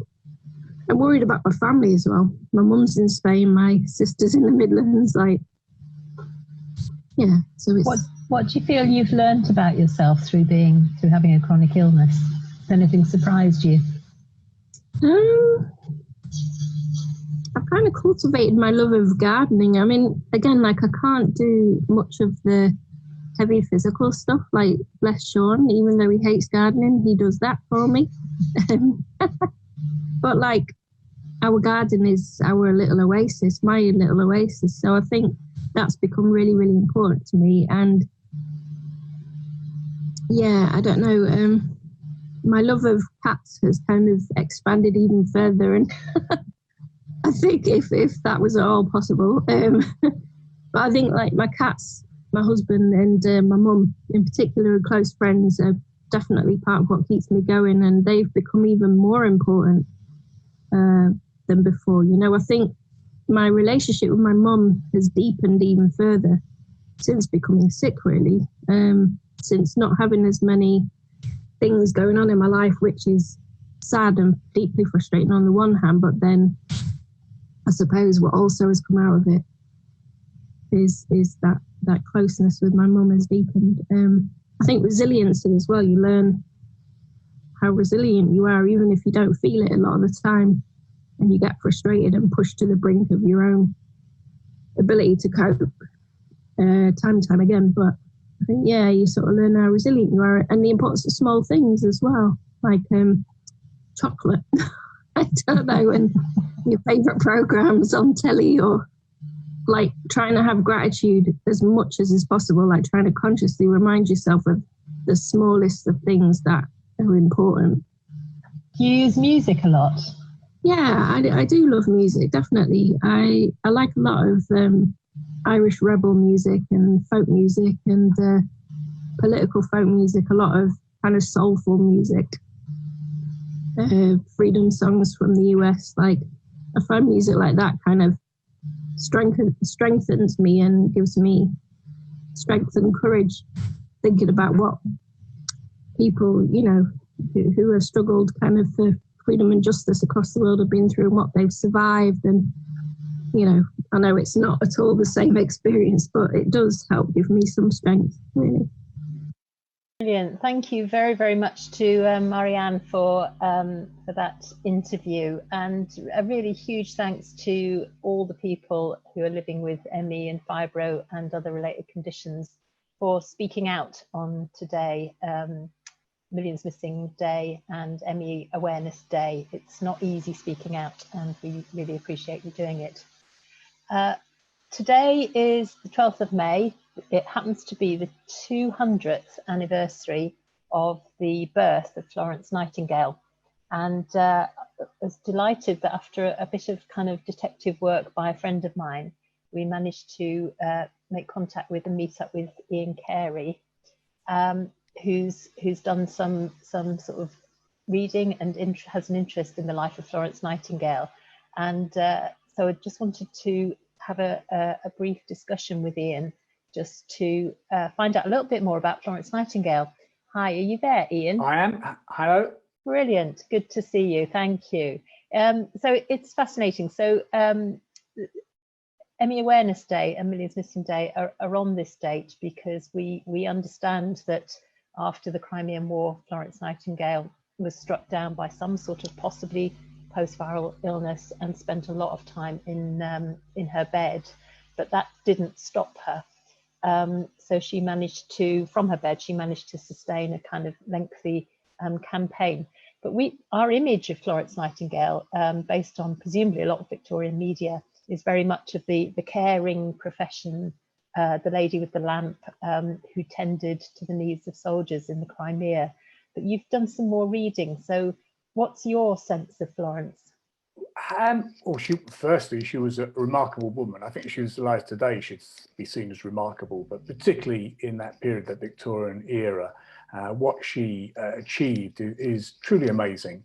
I'll describe her really as a campaigner and a data scientist, and then a public health nurse. She clearly is very associated with nursing, and rightly so. She developed the concept of trained people to deliver care. That's one of the key things she can be remembered for. What I find interesting, she was more of a policy person, really. So she did very little direct nursing. I mean, she clearly, certainly during the Crimea War, she was involved in being in hospitals, but she did very little of the actual direct patient care. But she was a fantastic organizer. She got the army organized. One of the things she really picked up on is that obviously during the Crimea War, obviously it's a war, there's lots of nasty things going on. But if you were a soldier and wounded on the field of battle, she more or less concluded you were better off staying there, because if you went into the army hospital, you picked up all sorts of nasty diseases. They were large buildings with no sanitation, no ventilation, all the things that we take for granted now were not happening. If you were wounded and you went into a military hospital, that was it. Your chances of survival were very limited. And she got the army to recognise that they were doing it all wrong, got them organised, helped develop all the policies, helped all develop the training, and then translated that through to civilian life, where she established nurse training at St Thomas's Hospital. So she was an excellent organiser, but she did it with a campaigning zeal, because she recognised things were wrong, and she used her connections and developed those connections to say, come on, we've got to do something differently, and this is how we can do it. So remarkable. She will be remarkable now, and she was even more remarkable for the era she was working. I understand that today, or it might have been yesterday, I think it's today, there's a massive kind of light show on the side of St Thomas's Hospital, reminding everybody that Florence Nightingale strongly encouraged everybody to wash their hands. Yes, sanitation was one of their key things. Not just in terms, well, sanitation in terms of, basically this was an era where we didn't have sewage systems. So, waste, whether it be human waste, all sorts of waste, was just dumped all over the place, including just out behind the hospitals. So you can imagine what they were like. And people were not washing their hands. So two things she helped develop was, one, we needed sanitation in terms of clean running water and effective waste disposal, and in between that, people washing their hands. So clearly, the whole understanding of bacterial and viruses weren't even recognized then, and even then bacteria wasn't really fully understood. But she recognized there was transmission happening between people, and washing hands was so vital, and it's of course so relevant today. We need all this personal protective clothing. I'm a nurse, so I was working recently and I'm all dolled up, gowns and masks and all sorts of things. But perhaps the most important thing for people wearing all that kit, including yourself and the public, is washing hands. And it was Florence Nightingale who really made that connection and got it through to everyone to say, wash the hands, which is, again, so relevant for today. And she's got some local links, hasn't she, Ian? Can you tell us about those? I think we can say in Sheffield she's a local lass. She was obviously born in Florence, which is nowhere near the fine city of Sheffield, although we have our own canals. But she would spend most of her early life, certainly during the summers, at a place called Lea Hurst, very near to Matlock. And her grandmother lived at Tapton Hall, not the current Tapton Hall, that was rebuilt. It's on the same site, but anyway. So she was a frequent visitor in her early childhood to see her grandmother, and would frequently attend services at Sheffield Cathedral. So she would be walking the streets of Sheffield. I've often, I'm not at all religious myself, but often have been round by the cathedral tram stop thinking, Florence Nightingale would have walked these streets, coming and going, which I find truly remarkable, which sadly I don't think is fully recognised in Sheffield, and maybe it's time that we did something about that. Okay, I think that's something that we'd quite like to pick up and see if we can get more publicity for that this week. So, right, so it's a fascinating story then about a woman who, despite being female, if you like to say, in Victorian times, and despite her illness, managed to really use data in a scientific way and evidence her arguments for improvement. Yeah, truly. I think there's, I mean, there's so many things you could recognise around the legacy of Florence. But I think two things. One is her use of data and the humble pie chart. Florence Nightingale didn't invent the humble pie chart, but she really popularised it. She used it effectively, particularly in one of her seminal works, which she wrote while she was virtually bedbound, which was the observations on the sanitation state of the army in India. And she produced a whole range of things we would call informatics now, but hand-drawn diagrams that really explained the issue around infection, as we would call it now, and how it was spreading and its consequences. So that was truly remarkable. But also during that same period, again, bearing in mind, this was during a period when, as you suggested, she was suffering from post-viral fatigue and she was virtually bedbound. So we had the Public Health Act of 1875, by which time Florence had been bedbound for 10, 15 years. But she was a major contributor to that. And that Public Health Act of the late 1870s basically brought in effective sanitation in towns and cities, and also gave that control to local authorities.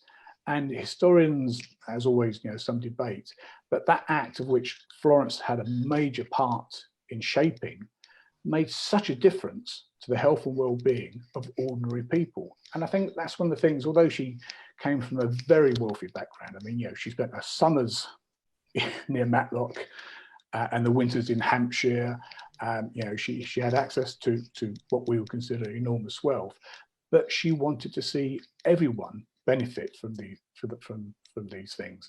And so, she really fought hard as a campaigner to get sanitation seen as an essential thing that local authorities must deliver and control. And it made such an enormous difference to have people to have clean drinking water and effective sewage. Those two things made a real difference. And we can all imagine what it was like living in the slums and confined spaces during that period. And then to have, somewhere to put your waste where it went away and some clean water coming out of taps. Things we take for granted now, but they made such a difference at the time. Thank you so much, Ian. And we're absolutely delighted to celebrate Florence's the 200th anniversary of her birth. And also, just on behalf of everybody, want to say a huge thank you to you, because you're working as a nurse at the moment. And my goodness, that is a much loved profession. So we really hope that that nursing continues to gets even better recognition and better conditions than it receives at the moment. So thanks very much for joining us, Ian. I'm hoping we can stay in touch beyond this meeting and put you in touch with the Florence Nightingale Museum in London. So it's been a pleasure. Okay. Thanks, Ian. Cheers. Bye. So moving on, we've now got a short video, and this was a story submitted to us by Beatrice, who was a trustee of the group. And this is called I Found a Spoon. And it also includes illustrations by Eliane. I found a spoon. It was during the COVID-19 lockdown. I'd been in self-isolation since February with a cough, and as I have ME, it was going to take some time. That sometime meant 6 weeks, and that was before lockdown. So I was tearing my hair out, wanting to go for a walk. Now, don't get me wrong, having ME means that going out for a walk is not always quite the same as for people without ME. You have to pace yourself, so going out for a walk one day means that you crash and might end up in bed the following day. This is not a light-hearted mission. Going for a walk is a serious undertaking. Before ME hit me, I was the sort of person who used to go up Kinder Scout at weekends, cycle 7 miles to work, go to gym in the evenings, and support kids doing their Duke of Edinburgh award. Nowadays, a walk means a short 1 or 2 miles around the moorland at the back of my house, followed by a hot chocolate and a lie down in a darkened room. Now, it was a lovely day. The sun was shining. What else do you expect during a lockdown? I put my coat on, obviously very overdressed, and my boots. Now, on the walk, I managed around 2,000 steps, according to my trusty health monitor, and I had had enough. Time to go back home.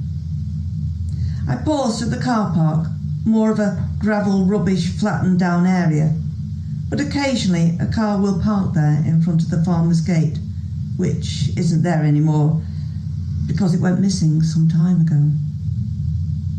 I was catching my breath before the final 5 metres around the front of the church and then home, when I looked down and I saw a spoon.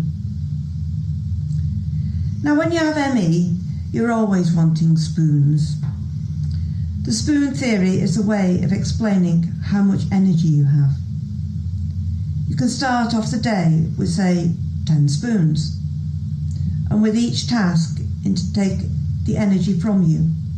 So your stash of spoons is depleted. If someone asks you how you are, you can use the spoon idea as a visual measure to help understand how you're feeling at any time during the day.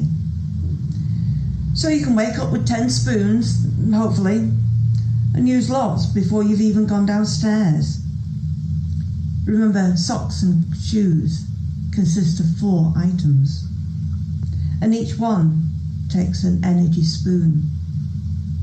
So it's no wonder I'm so exhausted in the morning and often just choose to wear slippers. Anyway, back to the car park. I reached down to pick up the spoon. It was a bit like me, really. It was battered, scarred, bits missing and rusty. But it was still a spoon. And I found it.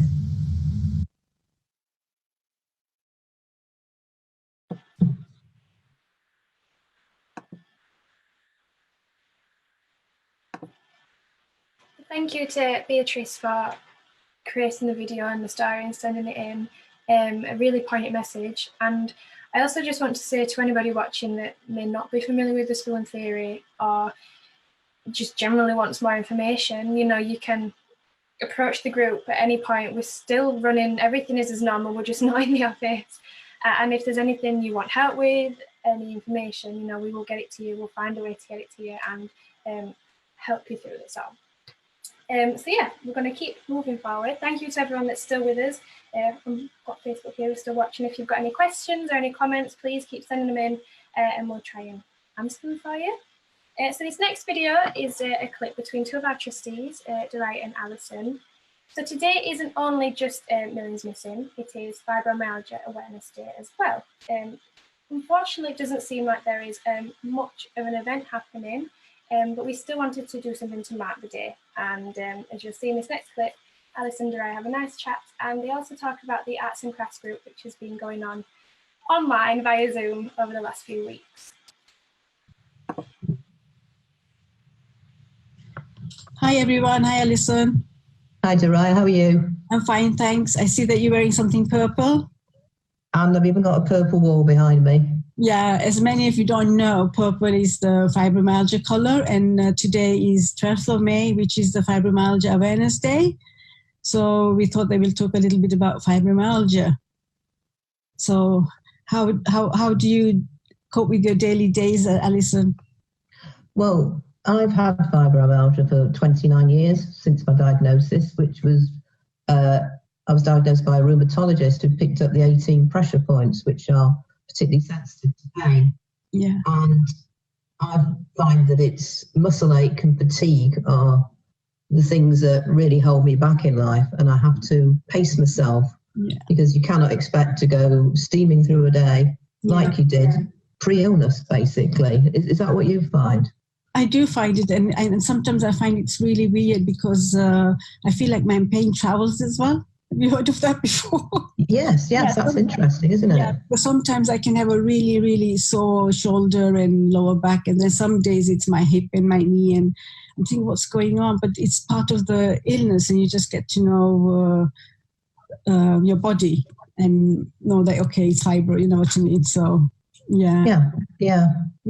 I think for me, it's my neck is where I feel it a lot, and in my hands as well. Yeah. And I think, you know, that the hands is interesting because we're very interested in craft and doing things with our hands. Yeah. And in your hands, so they don't seize up. It's very, very important.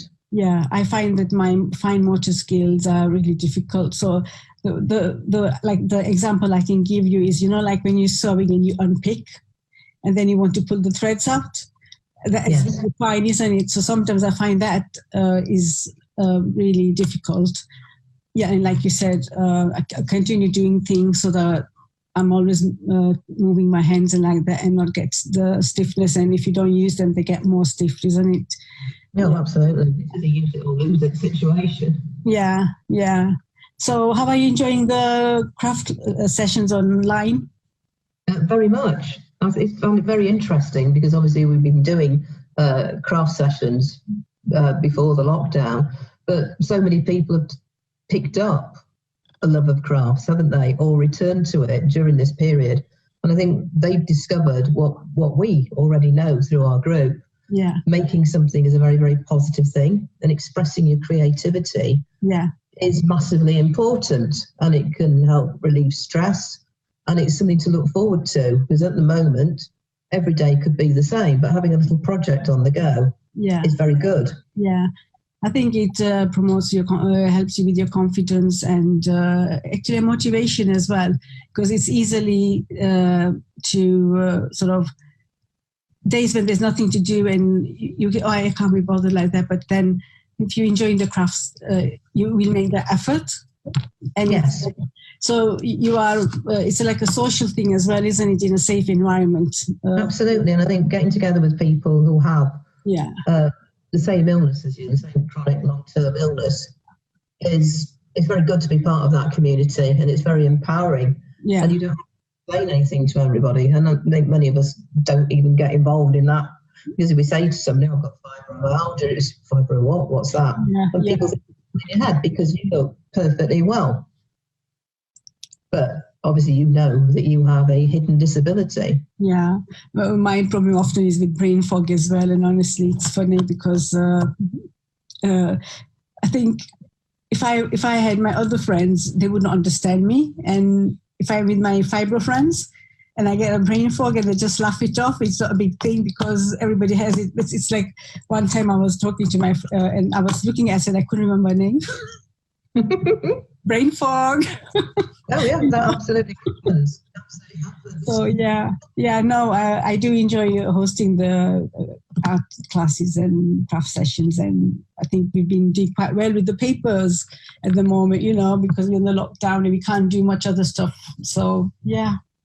And that's one wonderful thing to come out of it, that we're using things for different purposes, and it's sustainable, but you're still making something beautiful out of something you already had. Yeah. But I think with this illness, that's very good that you can find positive things, but it affects your daily life in so many ways, doesn't it? Mm-hmm. And I think you wrote a poem about that, didn't you? Yes, Would you like to share it with everybody? Yeah, I will do. Yeah. Fibromyalgia. Delicate, tender, wary and sensitive. Delicate, crumbling from one hug from my children. Too delicate to cut the vegetables for dinner. Delicate, widespread pain and tenderness. I'm delicate, but I'm strong. Delicate, reaching to pick up the tin from the floor. Delicate, fighting fatigue to make the food tasty. Too delicate, senses blur any bright lights. Delicate, any muscle, any music, I wear headphones indoors. I am delicate, but I'm strong. Delicate, imagine opening a lid with a stiff muscle. Delicate, imagine memories fading from my reach, a foggy brain. Delicate, imagine battling from concentration. Delicate is a daily victory just to maintain my grip. I am delicate, but I'm strong. Delicate, but life is more than just a chore. Delicate, remembering to be grateful when I'm struggling sleeping. A little delicate, but I'm strong and indestructible. Delicate, but I have embraced that things are not normal anymore. I am delicate, but life goes on.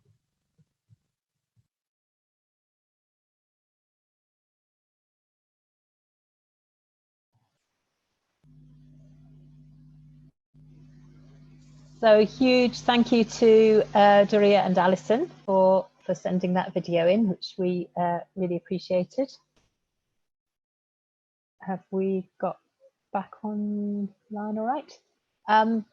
So we're going to move on to introduce you now to two other members of staff who work for the group, who are doing the welfare benefits advice service. But just before we do that, I just want you to firstly know that, as well as the support from Paul Blomfield and from Olivia Blake MPs, I've also got a message here from Louise Haigh MP. Solidarity to all the Sheffield ME and Fibromyalgia group, who I know will be struggling during lockdown. I'm proud Sheffield MPs always stand shoulder to shoulder with you and keep campaigning for better resources, research and awareness. So I think we can feel confident that we can count on Louise Haigh's ongoing support as well. So that's really very much appreciated. Thank you, Louise. So I'm going to move on to interviewing Ellie about benefits. Ellie, are you there? Yep. Hello, everyone. Hello, Ellie. Great. Good to see you. Right. I'm just wanting to introduce you to all the people who are watching. So we're absolutely thrilled. We've got two benefits advice workers, Ellie and Sarah, and Ellie is with us today. Ellie, you're relatively new to the organisation, but I just wonder, could you briefly say what yours and Sarah's work entails? Yeah, so me and Sarah do a job share. So we've got like one full-time member of staff for the benefits, but we split it down the middle. And we're really available for any kind of welfare rights, benefits related questions. But the main thing that Sarah and Chris, who I took over from, have been doing is helping people with PIP claims. So doing the application in the first case, and then quite often challenging rubbish decisions made by the DWP. Yeah, so that's what we do. What sort of successes have we had? Yeah, well, Sarah and Chris have had some really great successes. So just in the last 4 months, so January to April, we've won over £1,000 in increased weekly income for members and over 42,000 in back pay. And I think if you add that to last year's success, we're just about reaching £100,000 in pay. And I believe we've just literally got a message through that I think tips us over to the 100,000. Yeah, that probably does actually, doesn't it? Yeah. And I think, yeah, Sarah's had a kind of winning streak on tribunals, hasn't she? I'm not sure what she's up to now, but yeah, it's been really successful. How do tribunals work during lockdown? So tribunals are taking place over the phone at the moment. So I sat in on one that Sarah was doing last week, and it's kind of just the same format, but everyone's on like a conference call. Yeah, so it seems to be working quite well. And we're expecting that because they're happening over the phone, that might sort of clear some of the backlog. Because I know people have been waiting sort of like 10 to 12 or 12 to 18 months even to get the tribunal hearings, which is a really long time to wait.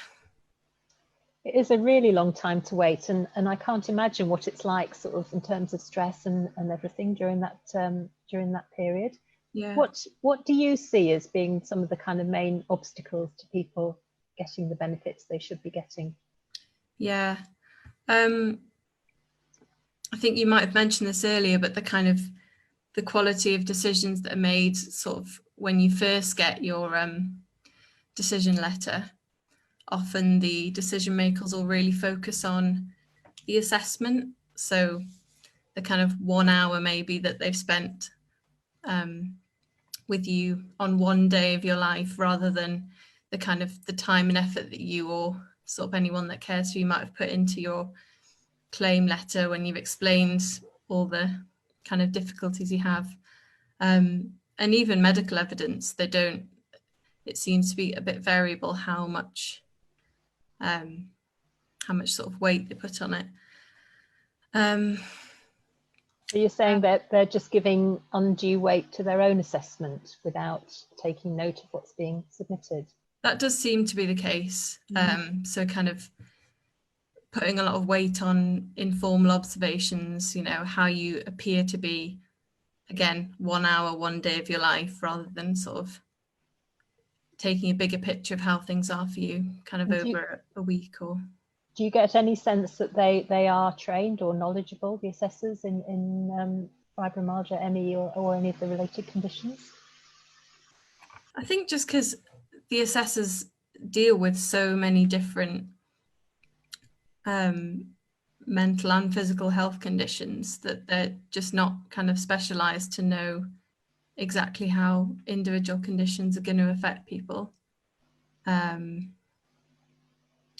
I think quite often, I've seen, at least in the medical reports, they'll kind of say, you know, this person isn't getting a high dose of pain medication, they're not getting sort of specialist treatment for X, Y, Z, but actually it seems to be the case that for a lot of people, they have tried lots of different pain medications, or they have tried different treatments and they haven't worked.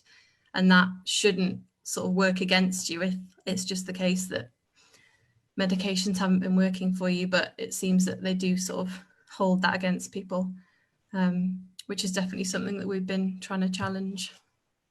So nationally, we're hearing that actually the numbers of applications for various benefits is I mean, it's massive for universal credit, but it's very well down. But is that right for some of the other benefits? So it looks like PIP claims, at least, are sort of really down by about 50% nationally. Not really sure why that would be. The DWP have said that PIP claims are being processed quicker because there's fewer of them. But actually, I was on the phone to a member this morning who said that the DWP had told her that mandatory reconsiderations would be taking a lot longer because resources have been kind of shifted onto universal credit, which is a bit worrying. I know Carolyn mentioned earlier when we were talking to Paul Blomfield that kind of people with long-term health conditions and disabilities have been kind of left behind in the way that there haven't been the benefit increases that we've had for universal credit and tax credits. So it's sort of, yeah, paints a bit of a worrying picture on sort of what the response has been for people with long-term illness. And what would your message be to our members then about accessing benefits? I think what just should they do? We're here and we've got the time to help, even if you don't exactly know what you might be able to claim. It's worth asking if you're struggling in any way, and we can kind of do a benefits check and see if there's anything else that we might be able to help you to claim. How do you contact us? So benefits inquiries should go through the benefits email, which is benefits@sheffieldmegroup.co.uk, and then me or Sarah will pick that up. Lovely, and really pleased to meet you. Sorry we couldn't meet Sarah today, but she's been doing a tribunal, so yeah, that's why she couldn't join us. Tribunal, yeah, even better. So great. So hugely appreciate your work. It makes an awful lot of difference to people's lives. So thanks very much, Ellie, and big thanks to Sarah as well. So thank you. Okay. Now we're slightly beyond our 3 o'clock stop, but there you go. That's the way it is. We've got one more campaigning video that we wanted to share with everybody, and then after that we'll Harriet and I will say our farewells and leave you with some lovely music. The first few songs have been sent in by members and who've recorded videos of themselves. So the next thing we're going to move on to is one of our members, Carol Binks, has been extremely successful in running a campaign that's taken many years and been supported by other members about indoor air quality and how that affects people with chronic illnesses. So I think in this film it joins at the point at which I was just asking her how fragrances in indoor environments affect people with chronic illnesses. So. That doesn't mean that it can't be extremely harmful, because you can still have mast cell reactions to fragrances, and a lot of people with MCAS and related illnesses such as ME, fibromyalgia, and even asthma is mast cells are implicated in that, can have serious reactions, serious mast cell reactions, which include life-threatening anaphylaxis. People can become incredibly ill. So just because something isn't classed as a true allergy, which I think is actually a phrase that shouldn't be used anymore because it is misleading, it doesn't mean that the reactions can't be harmful and life-threatening. Is this something that affects you personally? Yes, it is. And I suffer from chemical sensitivity to all sorts of chemicals, mainly things that produce volatile organic compounds, which air fresheners do, both natural and artificial.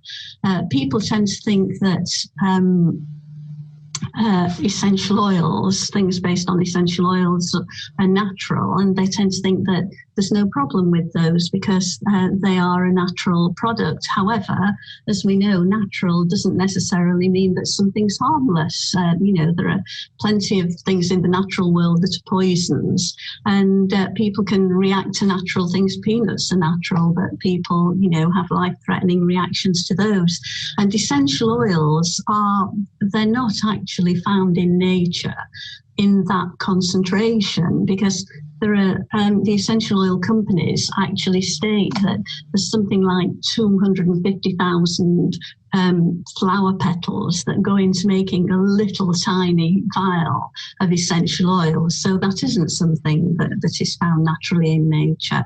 And essential oils do give off VOCs. VOCs, volatile organic compounds, are given off by virtually everything that we smell. If you can't smell it, that it's not reaching your nose. And volatile organic compounds in fragrances and essential oils are the reason that we can smell them, because they do reach our nose. But of course, these chemicals, and they are natural chemicals, don't stop at the nose, and people tend to think that they do. But when we inhale things, they go into our lungs, they cross over into our bloodstream, and thereby can affect every organ in the body. You've mentioned Meadow Hall as an example. How widespread is this? What sort of places might we come into contact with fragrances? It's just becoming more and more widespread, and people that suffer from these reactions to natural and synthetic fragrances that are diffused into public and private spaces, including myself, find that their lives are becoming more and more restricted, because it's now so prevalent that there are so many places that you can't visit. It's shops, shopping centres, public transport, trains, even aircraft. And I only recently found out that they're used on aircraft, and I would be horrified if I got onto a plane and the doors shut and I found that this was being diffused into the cabin for the flight, because it would just make me so incredibly ill. Even some healthcare facilities, doctors' surgery waiting rooms, dental surgeries, and of course they're used in public toilets all the time. So who have you raised this with then? Who have you contacted? Well, after not getting any sort of reaction from Meadow Hall for about 3 years, and other people contacted them as well, I decided to get in touch with the Secretary of State for the Environment, I also wrote to the Times Clean Air campaign.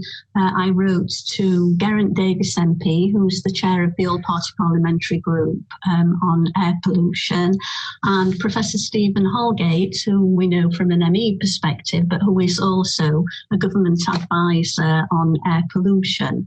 I also contacted the stores and organisations, and I wrote a couple of letters, and my second one that was actually in response from Geraint Davies for more information actually turned into more of a report. It went on and on to about 33 pages. But anyway, as a result, I got a very nice reply from Professor Stephen Holgate, who invited me to the launch of the Royal College of Paediatric and Child Health and Royal College of Physicians report on indoor air quality, which was in January, which was very interesting. And the report does deal with chemicals, fragrance chemicals, and things that children are exposed to and that are particularly harmful to them. And it does recommend that these sort of products shouldn't be used. In Canada, they seem to have some very good policies, and they have fragrance-free policies in the workplace. So do some states in America, some Scandinavian states, and Australia. It is very much more recognised than it is in the UK. And also healthcare facilities, particularly in the US, some of the larger healthcare organisations have fragrance-free policies that actually go into great detail. And it is recognised that even fragrances that people wear, perfumes, they're asked not to wear them because they do adversely affect many people's health. So what sort of response have you had from the companies you've been in touch with? The response I finally had from Meadowhall was wonderful. As I'd not had any response directly from Meadowhall management, I got in touch with British Land, which is the company that owns Meadowhall and several other commercial centres. And I got a very nice response from them, and they said that they were very sorry for any distress that had been caused, and that they were going to remove the fragrance units with immediate effect. So that was fantastic news, and it was greeted with a lot of enthusiasm by people from the Sheffield group and further afield who visit Meadowhall Shopping Centre. Unfortunately, I haven't had a chance to go in again yet because obviously with the lockdown. But going to a shopping centre, people think, oh well, you don't have to go there.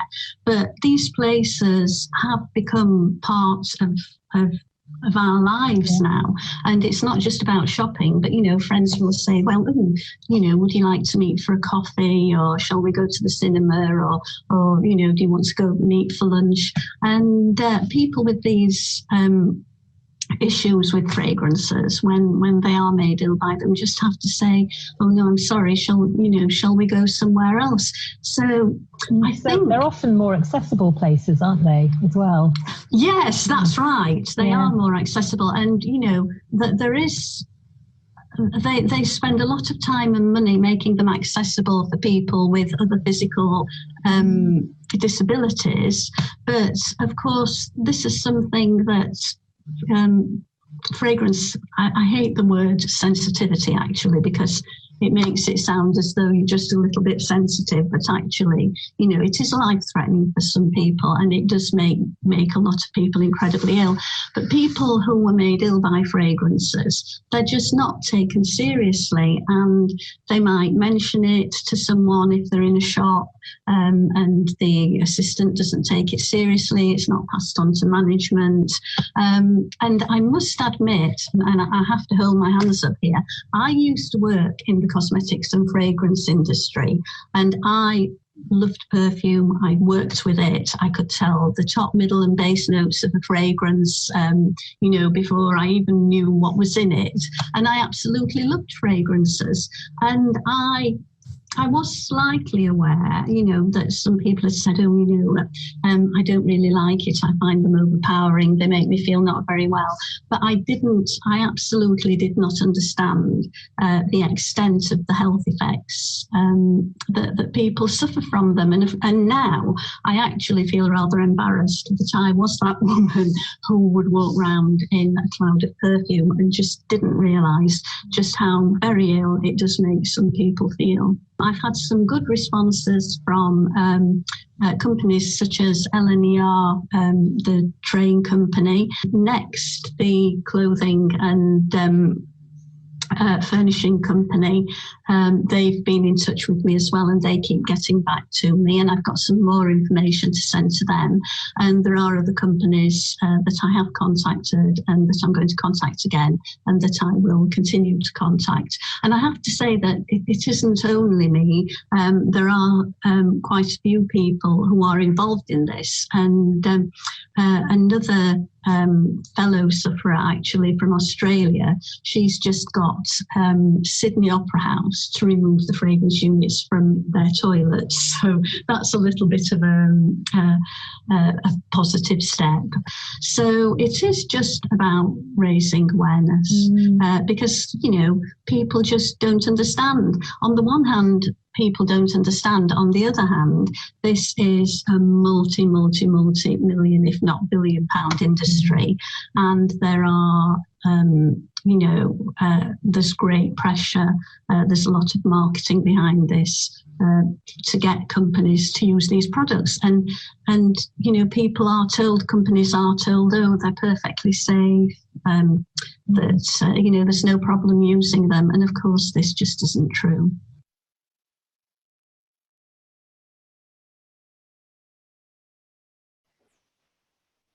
So thank you very, very much to Carol Binks there for her persistence in continuing the fight against indoor air pollutants that are causing sickness to lots of people. So I think we're just about at the end of all the kind of videos and contributions that we've received. I just want to say, I'm not going to read up the whole story, but I'm very grateful to Steve Adams, who sent us in a story as well. And one of the things that he says is that I reckon we should all be very proud of our achievements against any adversity. It's great to have a community that understands each other. Good luck to everyone. Best wishes to all chronic illness types and the ME and Fibro friendlies. And yep, happily there are lots of ME and Fibro friendly regular people, and we have to keep the good ones in our lives and not be concerned about the bad ones, don't we? Peace out, and lots of love to Steve. Steve's a lovely, lovely guy, and he was extremely, extremely ill when we first came across him. And it's been great to watch over the last couple of years. He's gradually emerging, being able to chat a bit more, being able to contribute a bit more, and we're really delighted that to see him doing just a little bit better. So we've had an amazing afternoon. A huge amount of people have put a lot of work into all this. I want to say big special thank yous to Harriet and to Eliane for managing the technology in a way that is beyond me, and to all the trustees of the Sheffield ME and Fibromyalgia group for supporting this event this afternoon. To all the many people who've contributed, who've sent in videos, and to the people who we've done live interviews with. So thank you very much to Berlie Doherty, to Olivia Blake MP, to Paul Blomfield MP, to Ian Carey for talking about Florence Nightingale, and to Ellie on behalf of Ellie and Sarah. Who have I forgotten? Harriet, you were just mouthing somebody. No, okay. And then there's and then to the national campaign as well for sharing those videos. So so we're planning on leaving with some music, but I also just want to say a big thank you to Harriet, because this is kind of just about the end of her time working with us, and so we're really sad to see you go, and wish you every success in your future career. And we're delighted to welcome Eliane on board to step into the shoes which she's She's been amazing behind the scenes today. So thank you so much, Eliane, for all that you've been doing behind the scenes. She's less visible than us, but you're absolutely totally there. So, okay, hand over to you, Harriet. Well, thank you. So yeah, I just want to echo the thanks to everybody. I'll keep it short and sweet like that. But I just want to mention that on Friday, we'll be running an online music festival. So this is something that myself and Chris, when he was with the group, and Mandy wanted to put on in person for quite a while, but it just never came to be. So we've managed to do it online, which is a little bit different, but it's still happening. And so that's this Friday, 5 till 10, and it will be on this page if you are watching on Facebook. If not, then yeah, over on the Sheffield ME and Fibromyalgia events page. And we've got a long lineup of excellent local talent, and I'm not just saying that, it really is. And we've even got Big Sean. So some of you may know Big Sean from the Everly Pregnant Brothers. He does a lot of advocating for mental health, especially for men. He's a wonderful person who has agreed to give up his time to entertain us and talk nonsense, I believe he said, something like that as well for us. So that would be really good, and it would be great to have as many of you there to support, as this is to raise awareness for the group, for ME and Fibro and what we're doing. So yeah, that's on Friday. And leading on from that, to finish off today, we're going to play a little bit more music. And we've got 2 videos that we've been sent in. So the first one, I believe, is from Glenys, and it is Times Like These. Is that it? Yeah, Times Like These by Foo Fighters. And then we're also going to finish on another video by Cara Jane Spencer. And this was put together from her bedroom, unfortunately, as she is housebound. Yeah, thank you.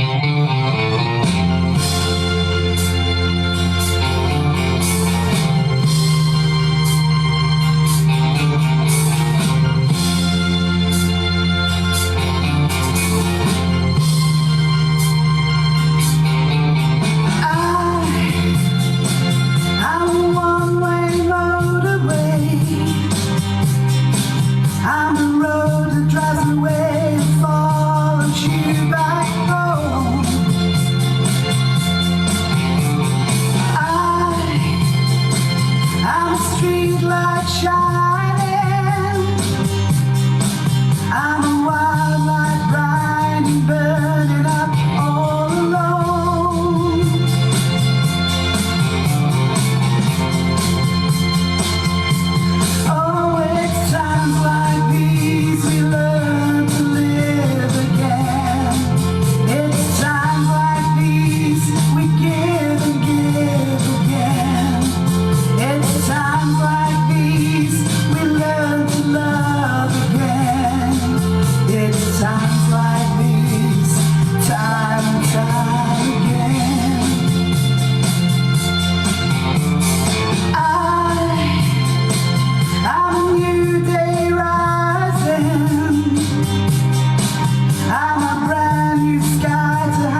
You pray that hope is still alive.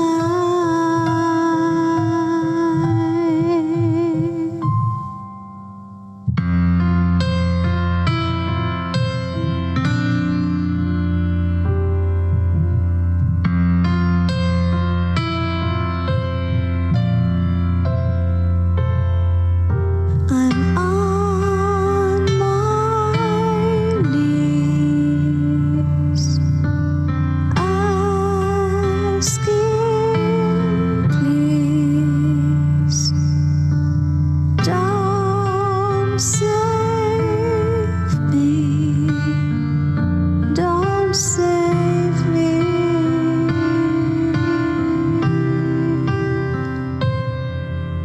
You've got hope, but I can't cope. Let me go, let me go.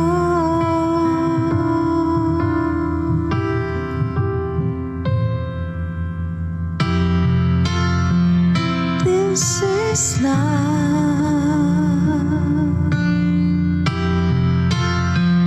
This is love.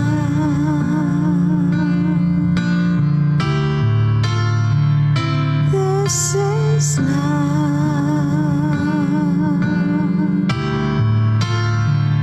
This is love.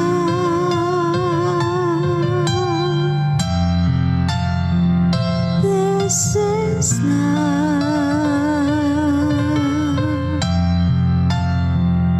This is love.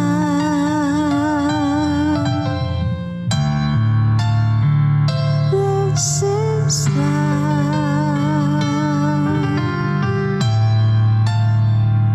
This is